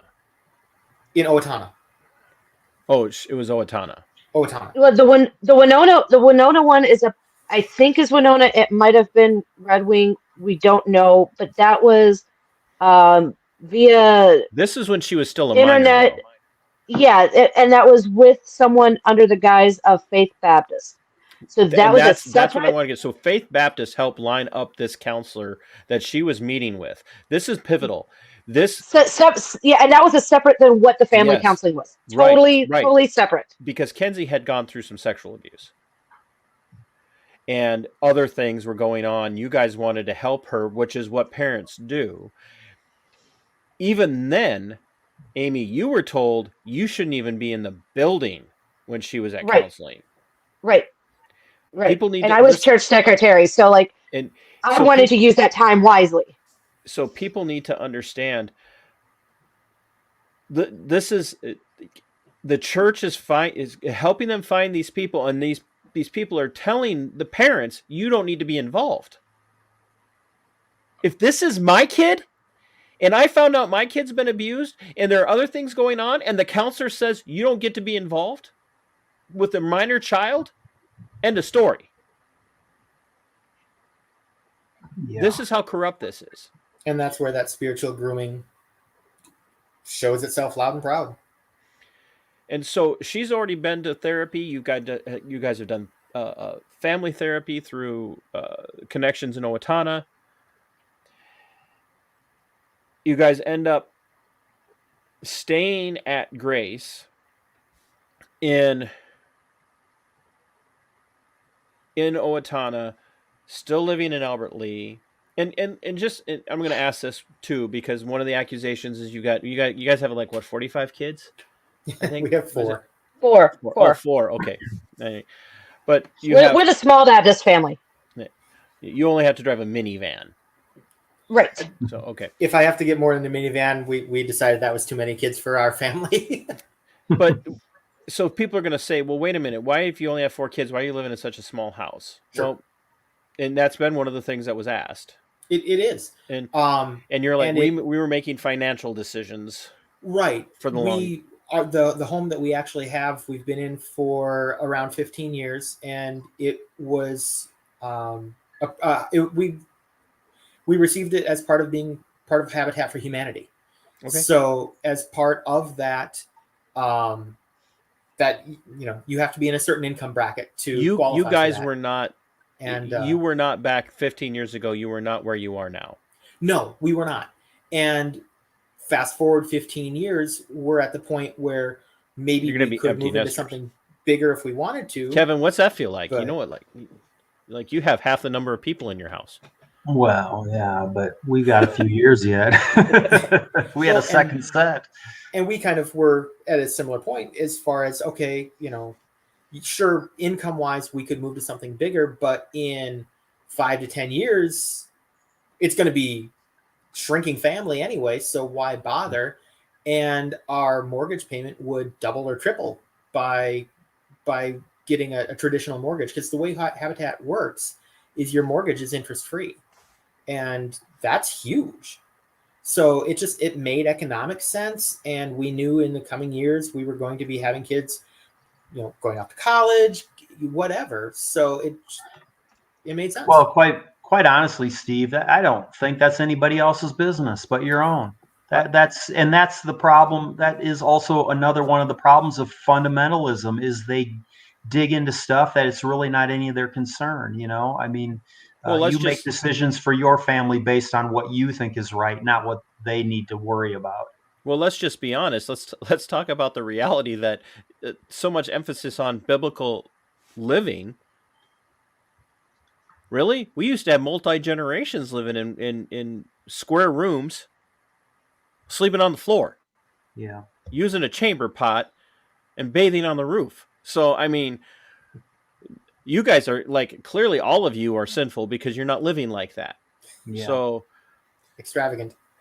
my friend Murder says we have 6 people living in a 1,000 square foot 3-bedroom 1-bath. Send them to me if they complain about small living. So that's right. Ours is 1150. I'm right there with you. Yeah. Right. So, sorry,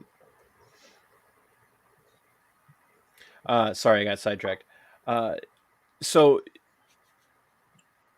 all of this stuff is going on, but you guys start to make progress. Like you said, you were getting to this point where you felt like Kenzie was starting to really kind of reconnect with the family. You've got an older daughter who has subsequently now gone off to Bible college. She's going to, she's in Ankeny at Faith. Yep. Last year, or end of the year, I should say. But she's just finished finals. We're finishing finals from her first semester. Yeah, finals week. Yay! I don't even do that, and I'm stressed out by finals week. So, Kevin just graduated from seminary, by the way. Congratulations! So now he can never be a pastor because seminary ruins people. Yeah, he's too educated. He's too educated. He's always been smarter than me, and then he went to seminary. So, and there again, the reason I wanted Kevin on is because he's going to hear some of this stuff, and he's going to hear it from a different perspective than I am, because I know some of these things are probably got to be hitting home for Kevin. That even though there are some stark differences, there are also some similarities, and there's a lot of similarities. And you know, sorry to interrupt, Todd. No, you know, there's like this stuff isn't all that original, right? I mean, it's original to you guys.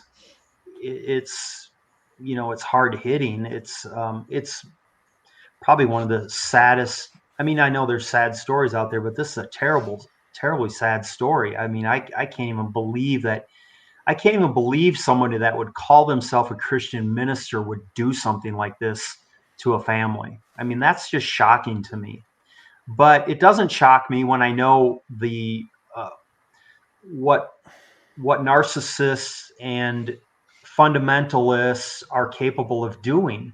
They have a goal, and they're going to achieve their goal, and it doesn't matter if they trample on people, and they even use the name of God to do it. And so that's what makes it even more frustrating and egregious, and just really just plain awful. You know, I'm so sorry for you guys, to you guys and for you guys. I mean, this is just an awful thing to deal with. And, you know, it's just like, I don't know where we go. I mean, I think what Steve, our conversations, me and Todd have these conversations going, and the reason we're doing this tonight, and we may have an opportunity to do it on a broader spectrum. Wait a minute. You saying there's a bigger platform than mine? Hey, you're reaching a good crowd. Don't get don't get too shook up about that. But my words are expose this, name names, expose it to as many people as possible, and let's put pressure on these people. This Minnesota Baptist organization, if these people are under their banner and they're doing this kind of garbage, they need to be talked to. They need to be told what's going on. The Missionary Association, South Dakota Baptist Association. Let's throw it out there. What missionary association is? So Jerry and Crystal are sent by Continental Baptist, or I'm sorry, they're serviced by Continental Baptist Missions out of Rockford, Michigan, and they are sent missionaries commissioned from Faith Baptist Church in Albert Lea, which is part of the Minnesota Association of Regular Baptist Churches, not the MBA. They're not the MBA. So you have the Minnesota Association of Regular Baptists, which is what Faith Baptist is part of. Right. And so the you have people the that are giving them money, these churches that are supporting them. Maybe you can tell us more, Steve. I know you've done work. I know you've written some letters. I've read some of the stuff that you've written, and it's really good. You're very articulate in how you've explained it. Those letters need to go to these churches that are supporting them. Every single church possible. Every church in this Baptist association needs to get a copy of this letter. And then their congregations, and I don't know, how do we appeal to these pastors? This is what you're supporting. This is what they've done. And I don't care whether they think that they have some kind of justification because they claim that you've been abusive. They haven't brought the witnesses that can biblically justify this. So if we can get this information into these people's hands, as many as possible. I know there's this other guy, is it Jason, that's doing these podcasts? I don't know if he has a brand new one out, but he's done a good job in exposing it. I think you're talking about Rayner.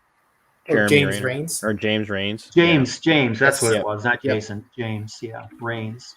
James Raines, he's taken note on this, and so a shout out to Isolated But Not Alone. I'm sure that if James and I ever had, he's doing good with it. I'm sure if James and I ever had the opportunity to sit down and have a conversation, there would probably be some theological differences there. But he is a former student of, I believe he went to Pillsbury. Yep, Pillsbury and Faith, actually. He went to Pillsbury and College, Faith. not Faith Baptist Church. Right. He went to Pillsbury Baptist Bible College, and he also went to Faith Baptist Bible College and Theological Seminary. And he had his own run-ins there with things that were going on in his life. But I'm sure he and I would have some very interesting conversations. And so I definitely want people to check that out, because he's addressing this as well. And he's getting the same thing. Nobody's talking to him. Mm-hmm. And any messages that he's getting are all basically, why are you involving yourself in this? This is none of your business. You don't have all the story. Yeah. And Kevin, you mentioned the, what's the justification? And as you pointed out, the dollars going to support Jerry and Crystal, that was one of the reasons I reached out to Rich Riley as head of the MBA, that you guys their churches have a right to know where their money is going. And that's Absolutely. Just being good stewards. And the responses that we've gotten have been, well, yeah, okay, maybe they're making some bad decisions, but church autonomy, they're independent. We have no authority. Nobody can have any authority. And my point has been, you have authority with where your money is going. And if you want to be good stewards of your money, then you make decisions with your dollars. Absolutely. Steve and Amy, I would like to introduce you to Anthony Silvestro. He is a doctor. He is a phenomenal theologian. He is a phenomenal apologist. And Kevin and I more than likely will be going on his platform with him and Andrew Rappaport tomorrow for how do they say it? Apologetics Live. Is that yeah? We're super grateful for Anthony, and let me just share a quick story. For my own abusive situation, Anthony Silvestro was the only one that really would take this situation on and investigate both sides of it. So he's probably got well over 100 hours invested in Grace Fellowship Church of Davenport, Iowa, where Mike Reed is the pastor. That's my church. That was an abusive, authoritarian cult, and Anthony has dug deep into that one. And so, and they do not like him. No, they do not, and they don't like me. But listen, when people get hurt, it's a cult. It's just that simple. I'm not saying damaged people do damage to each other, and it's going to happen even in solid churches. But when the Kevin, I think what you're saying is when the entire premise of your church is to hurt each other and keep each other hurt, that's dangerous. Well, I won't even. I can't say that people won't get hurt in good, solid, legitimate churches. People will get hurt. They'll get their feelings hurt, whatever. I'm saying when a church or an organization consistently, through a long stretch of period of time, continuously damages people, like spiritually abuses them, it's a cult. Right. Absolutely. Maybe if someone has a link for that, Isolated But Not Alone, we could get that up too, because that's a worthwhile podcast to hear about this topic. You can actually just type it into any of your podcast players; it'll pop up. I listen. Isolated But Not Alone. Isolated But Not Alone. Yep. And then there's another one out there, and I'm going to also recommend a little bit of listening caution because he starts out as a survivor, if you will, of independent fundamental Baptists, and moves through the walk and has eventually now not isolated but not alone. We're not talking about that one. There's another one called Preacher Boys, which is a vernacular used in the IFB movement. They use it in a favorable light. The podcast Preacher Boys does not. Mm-hmm. He has left Christianity, but he is still fighting against the abuses in IFB, and he has a lot of helpful information as well. So Preacher Boys and Isolated But Not Alone. Lisa said Minnesota Baptist Association is an organization of IFB churches. Has your contact there expressed disagreement with what this church is doing? That's part of the problem. Now that Kenzie has left, and your mom pointed out that law enforcement did come to do a wellness check the day that she left. Well, because their lookout down the street called for that. Yeah, and told her, you don't have to leave. They spent about 10 minutes in our living room trying to talk her out of leaving, asking, why do you feel like you need to leave? And she said, I don't know. I have to leave. Right. And we are wondering if there's other things that were going on in that couple of minutes outside, but we just don't know. Right. And it should be pointed out that just in case there's questions that have surfaced or will be surfacing from this point forward, you may hear of us talking about going to various law enforcements and running into brick walls. Currently, Jerry is a chaplain out in South Dakota, like where he's based in South Dakota. Law enforcement agency that would be tasked with doing a checkup on Kenzie. Right. Exactly. Yes, he is the chaplain out there. He was the chaplain here in Albert Lee and Freeborn County for I don't remember how many years, at least 3 to 4. And there's not a high turnover rate here. It's a smaller division, so not a lot of turnover. And there are people on the force, both sheriff and police, that are still here that were there then. So, that band of brotherhood is still very predominant. And they are going to they're going to protect their own, even if they're not present. And I've had a couple calls with the South Dakota Attorney General's office because when the day after when Kenzie left, we asked her to at least call us and let us know where she was and that she was safe.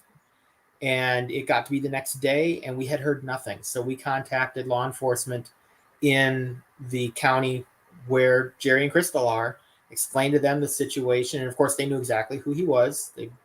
Yeah, he's our chaplain. And they did, and we asked for a welfare check. It took them about 3 to 4 hours to finally locate who they believe was Kenzie. They never saw her face to face. The deputy had a phone call with someone who claimed to be Kenzie, and that was good enough.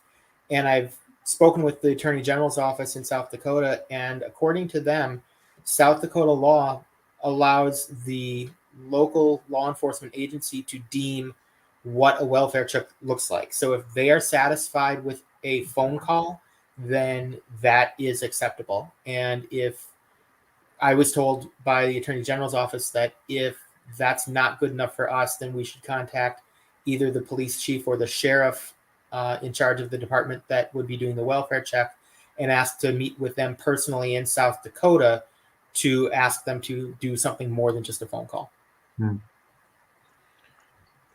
Well, I think it'd be easy to fault a state and say, well, gosh, you guys have to have standards, but I'm a small government guy, so yeah. But, and the law is the law in South Dakota, so they're not following. They're following the law, even if it is questionable. Even if you don't like the outcome there. Exactly. And to Lisa's question, as far as the representative from the MBA, he's been pretty non-committal.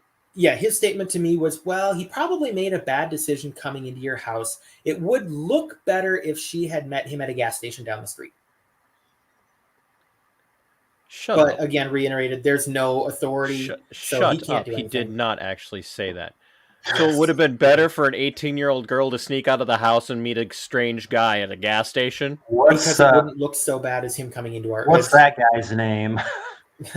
That's Pastor Rich Riley in Lake Benton, Minnesota. From the president of the Minnesota... Well, no. Riley is MBA. Yeah. She's asking MARBC. Or MARBC. So that would be Fryer. Oh. That's somebody different. Okay. And Fryer was about as hands off as No, CBN. She was actually asking about the Minnesota Baptist Association. So okay. So Riley said it would have been better if she would have snuck out and gone to the gas station to meet him. That was Riley from the MBA. Yep. So the Minnesota Regular Baptist Association has done nothing. When I reached out to the state rep for the MARBC, who is a member at the Church at Albert Lea, we've known him as long as we've been there. His first question was, what was I not telling him? If he were to ask Jerry and Crystal what was really going on, what would they tell him? And so go ahead, Kevin. Well, that's fine. I can appreciate that. I said the same things to a degree. Let's get both sides, right? But we can't get both sides, right? Because that's exactly right. Everyone's running cover now. So okay, let's get them. Let's get them in a room. Let's pin them down. Let's do it right in front of you. I'm going to say Matthew this. 18. I'm going to say this right now. I want Wyatt to come on my platform. I want Jerry and Crystal to come on my platform. I'll gladly welcome the Minnesota Baptist Association president who tried to play the middle on this. I'll gladly have him on my platform to talk to him. I'll gladly have the Minnesota Association of Regular Baptists. I won't say the whole name over and over again, by the way. I'll gladly have him on my platform. I'll do all of that. I will absolutely do all of that. I will meet with any of these people on my platform to let them have their say. I will ask hard questions of them, and I will not have you guys on. I'll have Kevin on, but I'll gladly have them on. That's my challenge to them right now. And I know they're going to watch. I know they will watch. They will watch this and watch this and watch this because we learned this through Grace Fellowship. They will watch it. We will be living rent-free in their heads for a very long time now. Mm-hmm. I'll gladly have them on. Well, and you know, okay, you're Christians for one, right? And you're associated with churches, your pastors, missionaries, your Baptist associations. Give me the biblical grounds for this to happen. The claim is that you've abused your daughter and she left of her own free will. Okay, where's the evidence of that? We don't have any evidence of that. And then even if that was true, why can't you talk to her? And then why do they hide her? Is it so dangerous that you can't even speak with her or even know where she is? Why aren't they? What are they hiding? That's what I really want to know. What are you hiding from? So yeah, please come on and explain this to us, because we're just dying to know.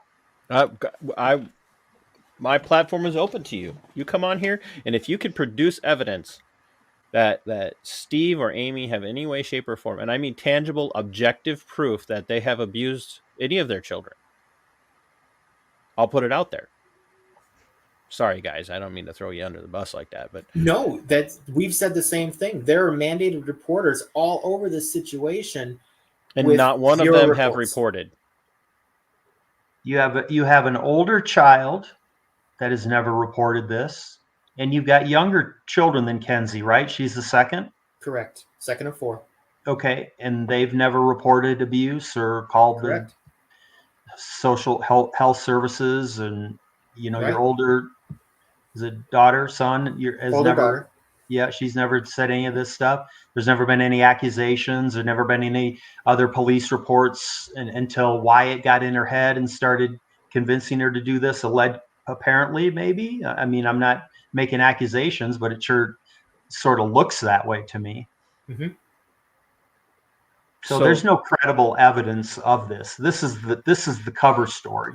And Right. the cover story that's been proposed on Facebook to discredit us has been put out there by people who are related to Jerry and Crystal through marriage and that kind of thing. And other churches are coming to their defense. Yep. And so they have a vested interest in circling the wagons. I'm not against Baptists. I'm a Baptist myself. I attend and graduated from a Baptist seminary. I like Baptists for the most part, but this stuff has got to end. I mean, mostly they're okay. Mostly, I mean, this has got kind of like mostly dead. I mean, yeah, this can't be. I mean, this is not godly actions. And ultimately, Matthew 18 is what was used to vote us out of the church here last week or two as well. Well, that's fine. Who wants to stay there anyway? I mean, But pastor resigns in disgrace in the midst of sin, which there again, that's between him and the Lord. Separate issue. But they bring in an interim pastor who is a former professor at Pillsbury, who is also a graduate of Pillsbury himself, if I remember correctly. May not be, maybe somewhere else, but he was a professor, teacher at Pillsbury. Mm-hmm. Yeah, I had him for classes. You had him for classes. He has been an interim pastor at many independent Baptist churches throughout the state of Minnesota and other places. Faith brings him in. This is Dwight Depending. Dwight Depending brings him in relatively late in the game for all of this stuff after you guys have already left the church. Yeah, basically. They brought him in September, October. Right. You guys have already left the church. Kenzie disappears. After you've left the church, you haven't been going to the church. You've already resigned your diakonos.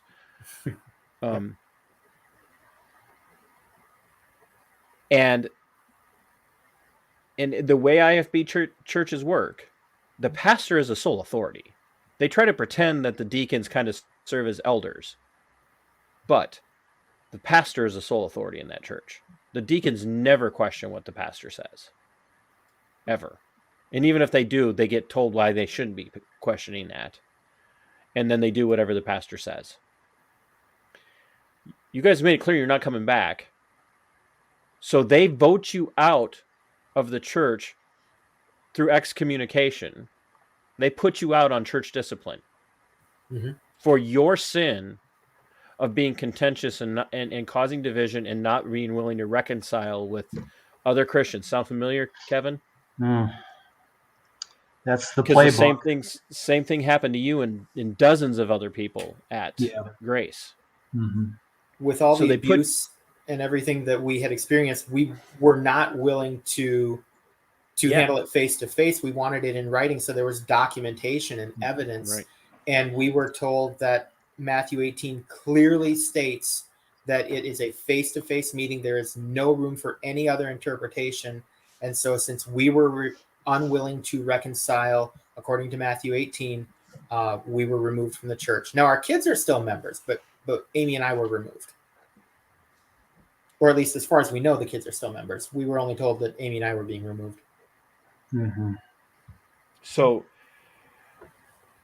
you guys get voted out under church discipline because, ultimately you leave it up to the church. They put you out basically as unregenerate. You're to be treated as worse than tax collectors and heathens. Yep. Well, and it had been Baptist shunning since about August anyway. Right. Yeah. So it's wise, by the way, Steve, to do that, to ask for it all in writing. That's exactly what I did, because I know how they will twist what you say. That's the playbook. Yep. That they twist what you say. They will manipulate the scriptures. I mean, just saying that Matthew 18 has to be worked out face to face. I mean, come on. It doesn't say that. It just says if there's sin and you go to your brother. It doesn't say it can't be done over a letter. It doesn't say any of that. So again, there's just a twisting of the scripture to make it say what they want to do, what they want it to say, so they can do what they want to do to you anyway. Correct.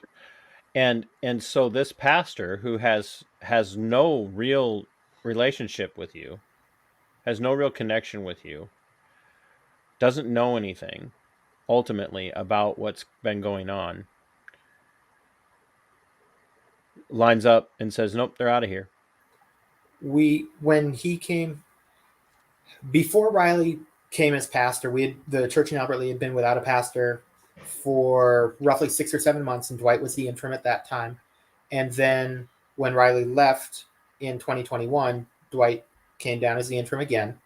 And I kept any communication that I had was with the remaining 2 deacons, and that was only a couple times. And the pastor in Owatonna had encouraged me to meet with them to basically, Matthew 18, confront them for usurping our role as parents and try to make that relationship right. And let's just say that meeting did not go well.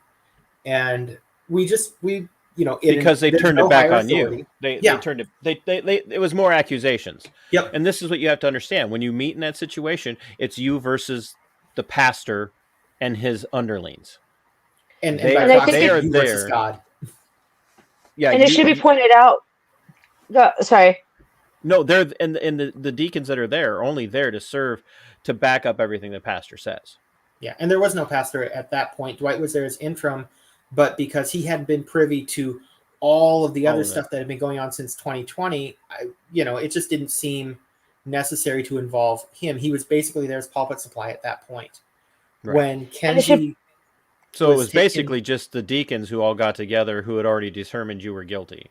And there was nothing for them to repent of or seek reconciliation for. And so go ahead, Amy. I was going to say, and it should be pointed out that within following that Matthew 18, it was, the meeting first started off with, have we done anything against you individually? Have we done anything against you as a church corporately? The answer to both of those was no. Right. At that point, it was answered no. They answered no. You haven't offended anyone in the church, and you have not done anything to the church. Correct. Or to the deacons individually. It ended with a threat being made that if we did not allow the relationship to be restored between Kinsey and Wyatt, after apologizing to Wyatt for running him out of town, and I'm not kidding you, that is a direct quote. And I'm sorry, my brain is still baffled by that. Like, how does a 21-year-old, how is a 21-year-old run out of town when a 21-year-old has the capability of making a decision of leaving on his own accord? I have some ideas on how to run a 21-year-old out of town, by the way. I could give you some pointers. But issuing, an edict saying if you contact, if A then B, and he makes the choice to leave on his own accord.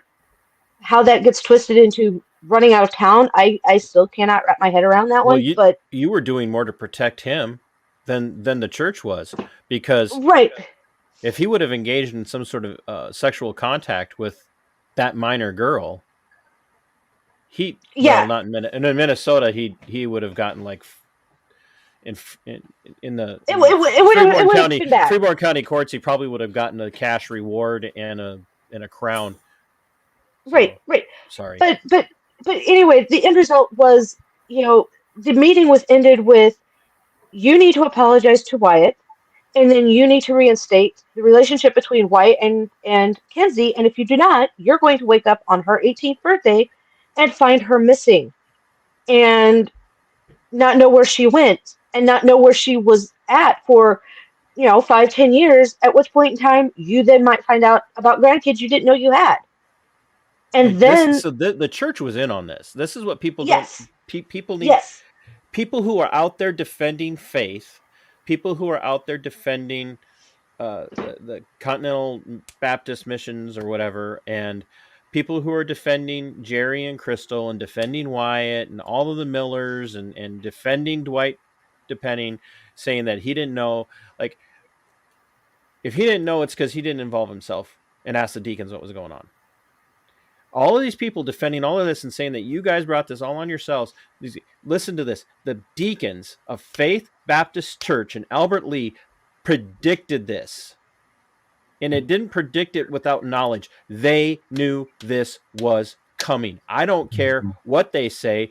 They had intimate knowledge of this. And it wasn't just Kenzie. Like, there was passing threat on our oldest as well as our two youngest. And they're still, by keeping your youngest, who, by the way, are not old enough to be on the church rolls of any independent fundamental Baptist, they're associate members, correct? Correct. They're not full members, they're associate members. Yeah, the way the Constitution there is written is once you turn 16, you have to meet with the deacons and reaffirm your faith, and then you become a voting member. So it doesn't just actually happen. Baptized. You have to, yes.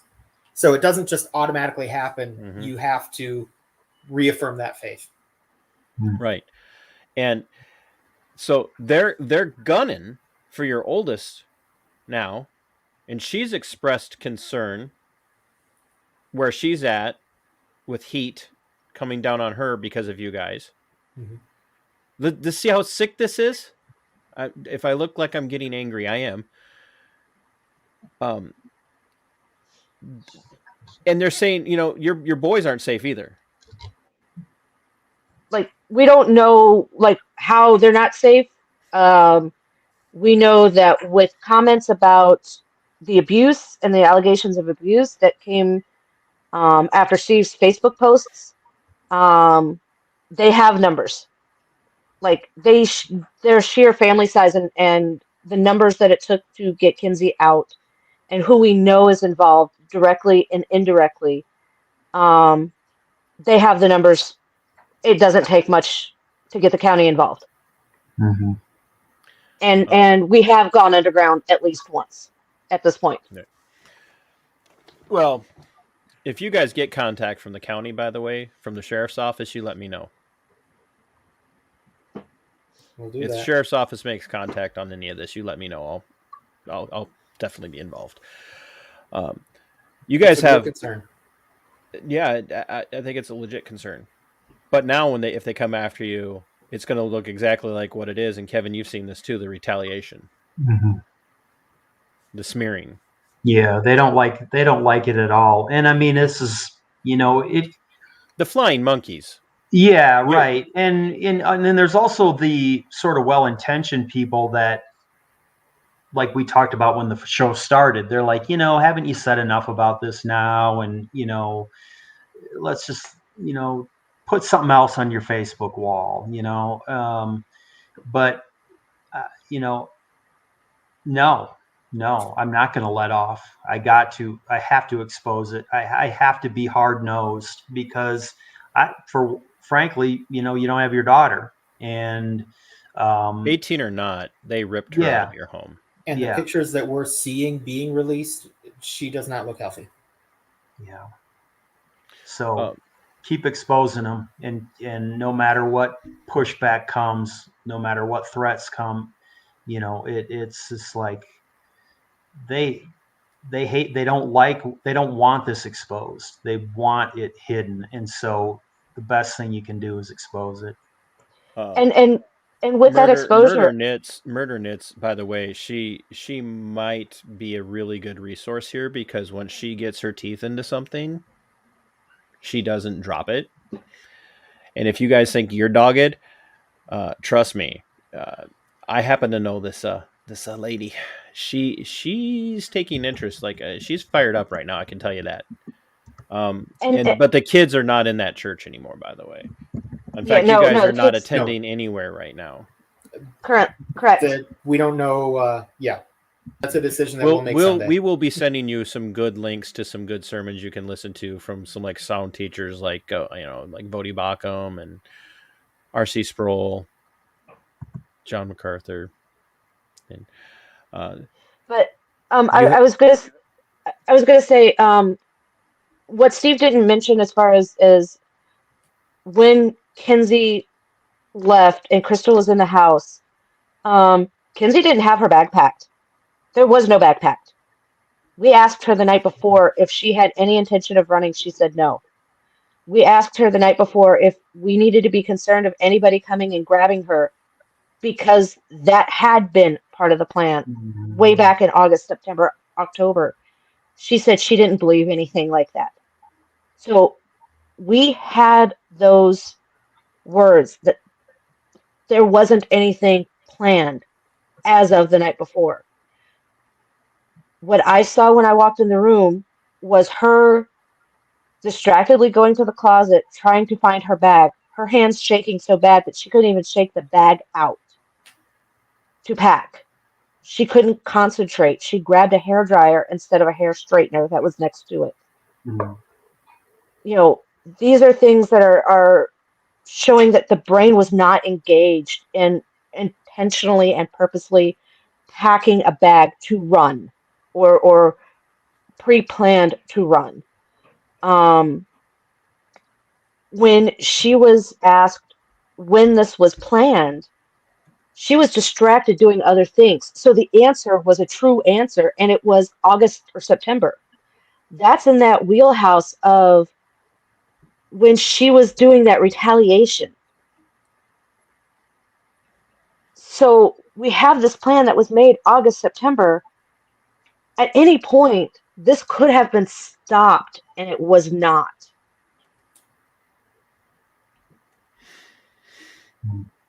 Wow. And I mean, this wasn't a planned thing. I think this is Crystal, correct? Yes. That is Crystal. Okay. And this is Sarah, Crystal's youngest sister, Kenzie's friend from, ages long. Yeah. Sarah is 2 years younger than Kenzie. I want everybody to note the clear bruise on her left arm here. Does Kenzie suffer from any kind of bruising elements? The only thing that I am aware of is that she has O blood, and there is a tendency to potentially bruise easily. Okay. Not so much on the arms, more so on the shins when she runs into things. Okay. And so that's one of the pictures that they've posted. If you were to look at a picture of her from, let's say, a year ago, she's never had a weight issue. She weighs 100, 110 pounds tops. She's never been large, is what you're saying. No, not even remotely close. But she has lost probably at least 10 pounds or more in the recent months. This is a dad talking, but she's a beautiful young lady. You wouldn't be biased. Not one bit. And something to note with the pictures is there is thematicness that goes with it. There's no spontaneity. No. Well, not even that. There is a certain amount of, you can see the same clothing outfit choices. And they're released separate from one another to This make it look picture is like even it's meant. This picture is even meant to communicate something. That was released very, very early on after they took her. This picture is meant to communicate something. Mm-hmm. I am on a track to freedom. I am getting away. There's a quote also associated with that picture, I think, as well. Happiness hit her like a train on a track. Yeah. Hmm. At that point, it was all about promoting the narrative that she left on her own, that Mhm. she is free and happy. And so every time we've brought up questions or concerns or the same things we've been talking about tonight, it's been she's perfectly safe, she's perfectly happy. She just doesn't want to talk to you. So exactly, Right. no one can tell us why we can't hear that from her face to face. We've we've received demands for government documents and things like that. We even offered to meet her at a police station to give her those face to face, and it's not allowed. or even to give them to a police officer, not speak to her, not touch her, not anything of that nature. Just right. us to police officer to her, and Yep. We've that was denied. been. I think we've covered a lot.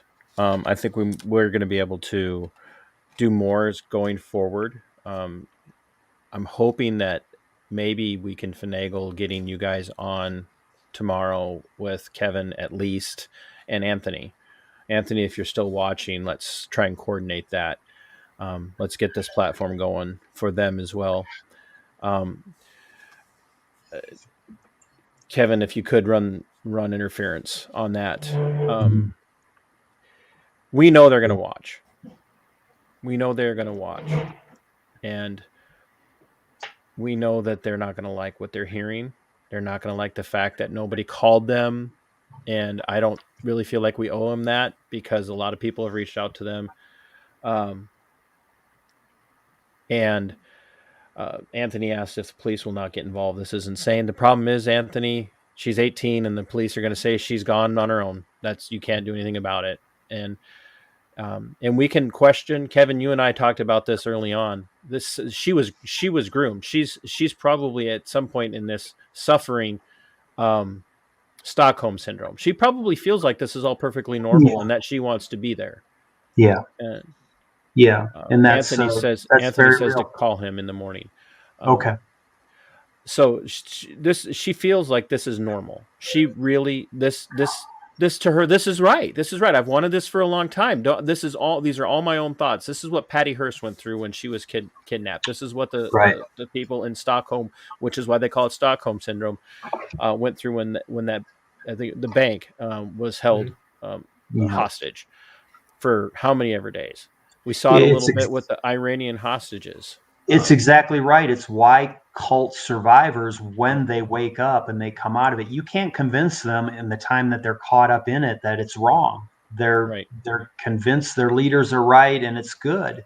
It's all good. But when they break free and they come to see it, it's a whole different thing. So you have my word. You have my word and you have Kevin's word on this. Trust me. We're not going to let you guys go. If we find out that you guys are lying to us, we're not going to let that go. This platform is open for these people to come on and talk to Kevin and I. We'll do that. Correct, Kevin? Absolutely. We will have them on.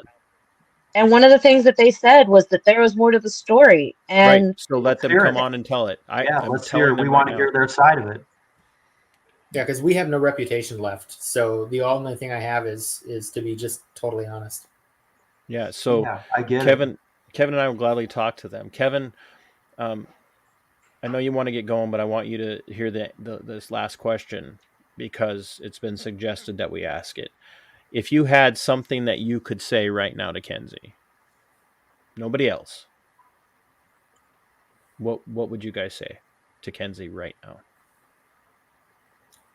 I would tell her that we love her, that we miss her, that if this is truly what she wants, then please contact us. Let us meet face to face. You tell us who you want as witnesses. whatever the accountability you think needs to be there, if it's truly a question of safety, and just tell us why. If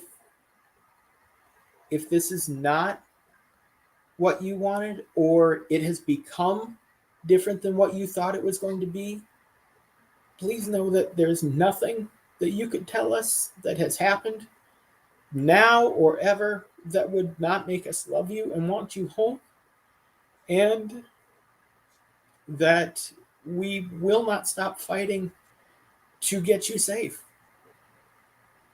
And as I've always said, like even in the middle of all the stuff that was going on 2021, we're still here fighting for you. We're not fighting against you, never have, never will be. We are fighting for you. We just want to know the why. You want to be an adult? Part of being an adult is sitting down and talking like one. And that's all we've asked. That's what we want. But when we're not even talking to you, that makes it hard. Right. Kevin, Vamonos. God bless you guys. We'll stay in touch, and I think we're going to be on here again. So thanks for having me on, Todd. We'll see you guys later. Coordinate that with Anthony. Let's get these two on. Yep, we'll do. Okay, bye-bye. Thanks, brother. Bye. Bye. Thanks, Kevin. All right, guys. Thanks for your time. I'm old, so I'm going to go to bed pretty soon. But I was going to say, and I'm sorry that I don't have the Texas accent anymore. I've been up here too long. No, that's okay. We prefer it.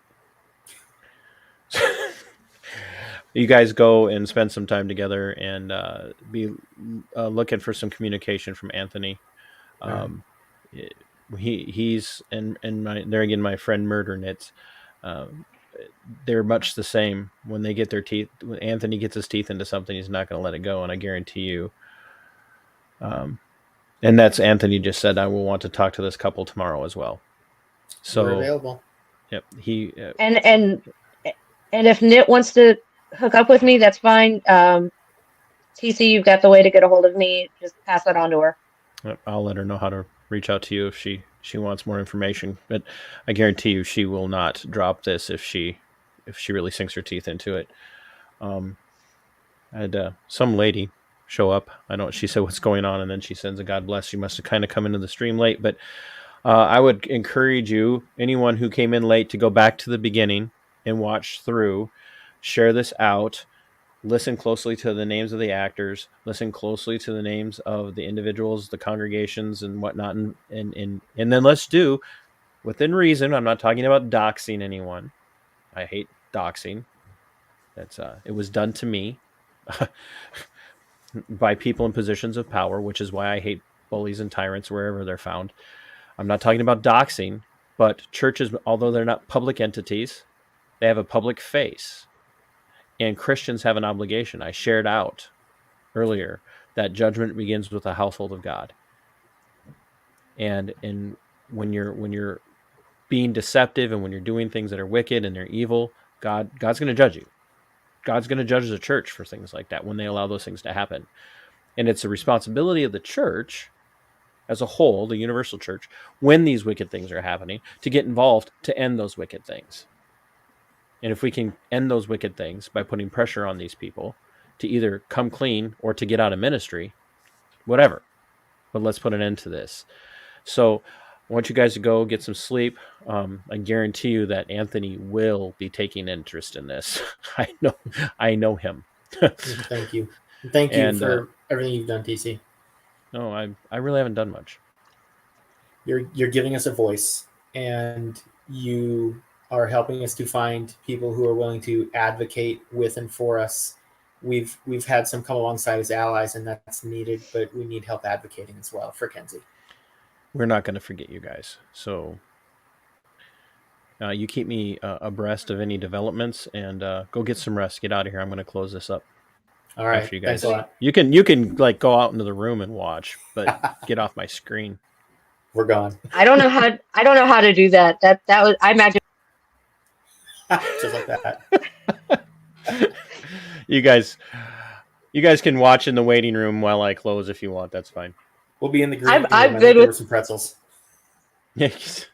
Yeah. Well, somebody left coffee in the coffee pot back there. Yeah, I was gonna say there's a full pot of coffee behind you, dude. So you're good. Is that the good coffee? I've got some of the good coffee on hand, and I made sure my daughter was able to try some as well. Okay. I'm like a crack dealer. Only it's coffee. All right. You guys can watch in the room or you can go. It's up to you. But I'm gonna to wrap this up. God bless. Thanks.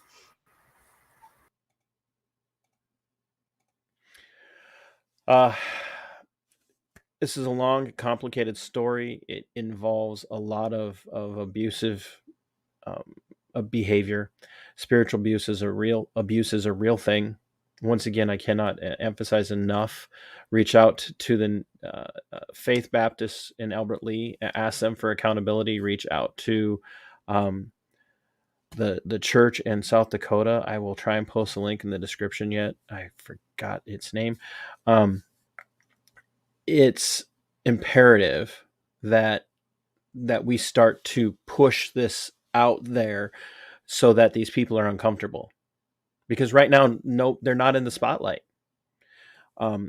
Isolated but Not Alone is a great podcast, but he's one voice. He's one voice. He's easy to dismiss. This is probably going to cause some turmoil in my personal life. Because I know some of the players through connections to people who know them, who are affiliated with them. So that's why I want people to understand them. This is not an accusation against all independent fundamental Baptists, but if you love your faith culture, if you love your faith practice, if you love your way of worshiping God, and when I say love, not more than you love God, but if you're dedicated and you're convicted of it, then you should want it to be pure. You should want it to be clean. You should want it to be above reproach, right? Right? So if you are one of those moderate independent fundamental Baptists that are out there and you don't want the name of your movement tarnished, do something. I am sick and tired of the circling of the wagons in every single kind of church where this crap happens. Over and over and oh yeah, I'm angry. You run cover for each other. The IFB will tell you all day long that the Roman Catholic Church is a harlot and that they're dangerous and that they're not a true church, and look at all the wickedness that they do, at the same time covering for one another while they abuse children and abuse families and perform sexual abuse over and over and over again, and you will run cover for one another and you'll say, no, that didn't happen. It's not the true story. You didn't get everything. That family's not telling you everything. I see it constantly.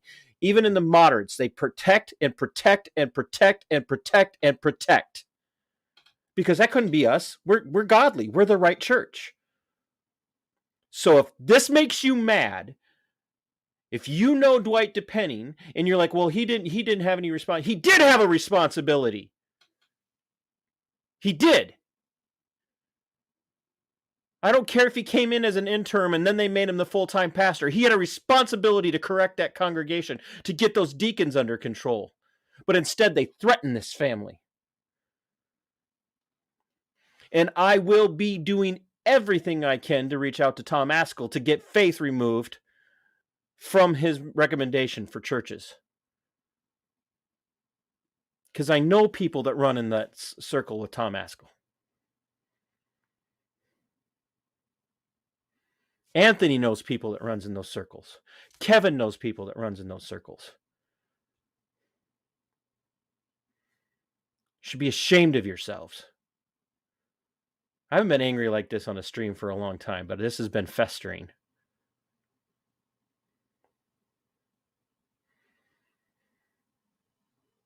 If you can't clean up your movement, close the movement down.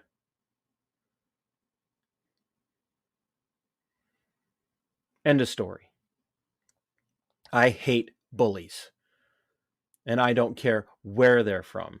I don't care if they're in the state. I don't care if they're in your city. I don't care if it's a school. I don't care if it's a teacher or a student. I don't care who it is. I hate bullies. And that's what's happening right now. Bullies with power and no accountability. Clean it up, or we're going to clean it up for you. End of story. Because guess what? I'm not letting this go. And I will start naming more names. And the more threads we pull, if these threads lead where I think they lead, we're going to expose it. And when we expose it, we're going to name names. Can't sue me for slander. You can't sue me for libel if I'm telling the truth. Everything I've said tonight is true. Everything they said tonight is true. And I know a lot more people than you do. More than welcome to come for me. But this platform is open to you as well. So Dwight, Jerry, Crystal, Wyatt, little boy, little tiny little man Wyatt, if you're so tough and you think it's okay to manipulate a young lady, come on here, defend your actions to me. You want to make it about doctrine and theology? I'll wipe the floor with you.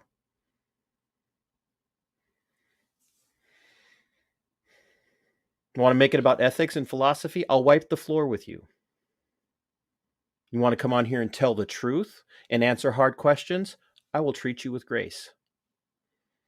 You want to come on here and make excuses? I will decimate you. And this isn't over until we get answers or until you go into hiding. And until we get Kenzie home. Kenzie, you're hurting your parents. They were not perfect. You want to know how I know they weren't perfect? Because I made a lot of mistakes as a dad. But they love you. Come home. Because you are going to end up hurt where you are.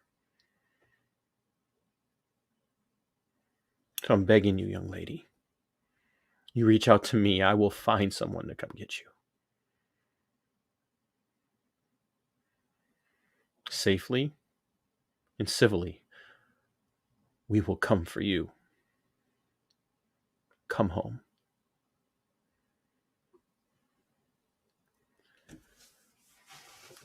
Make sure you guys share this out. Even if it's only to the hate watchers.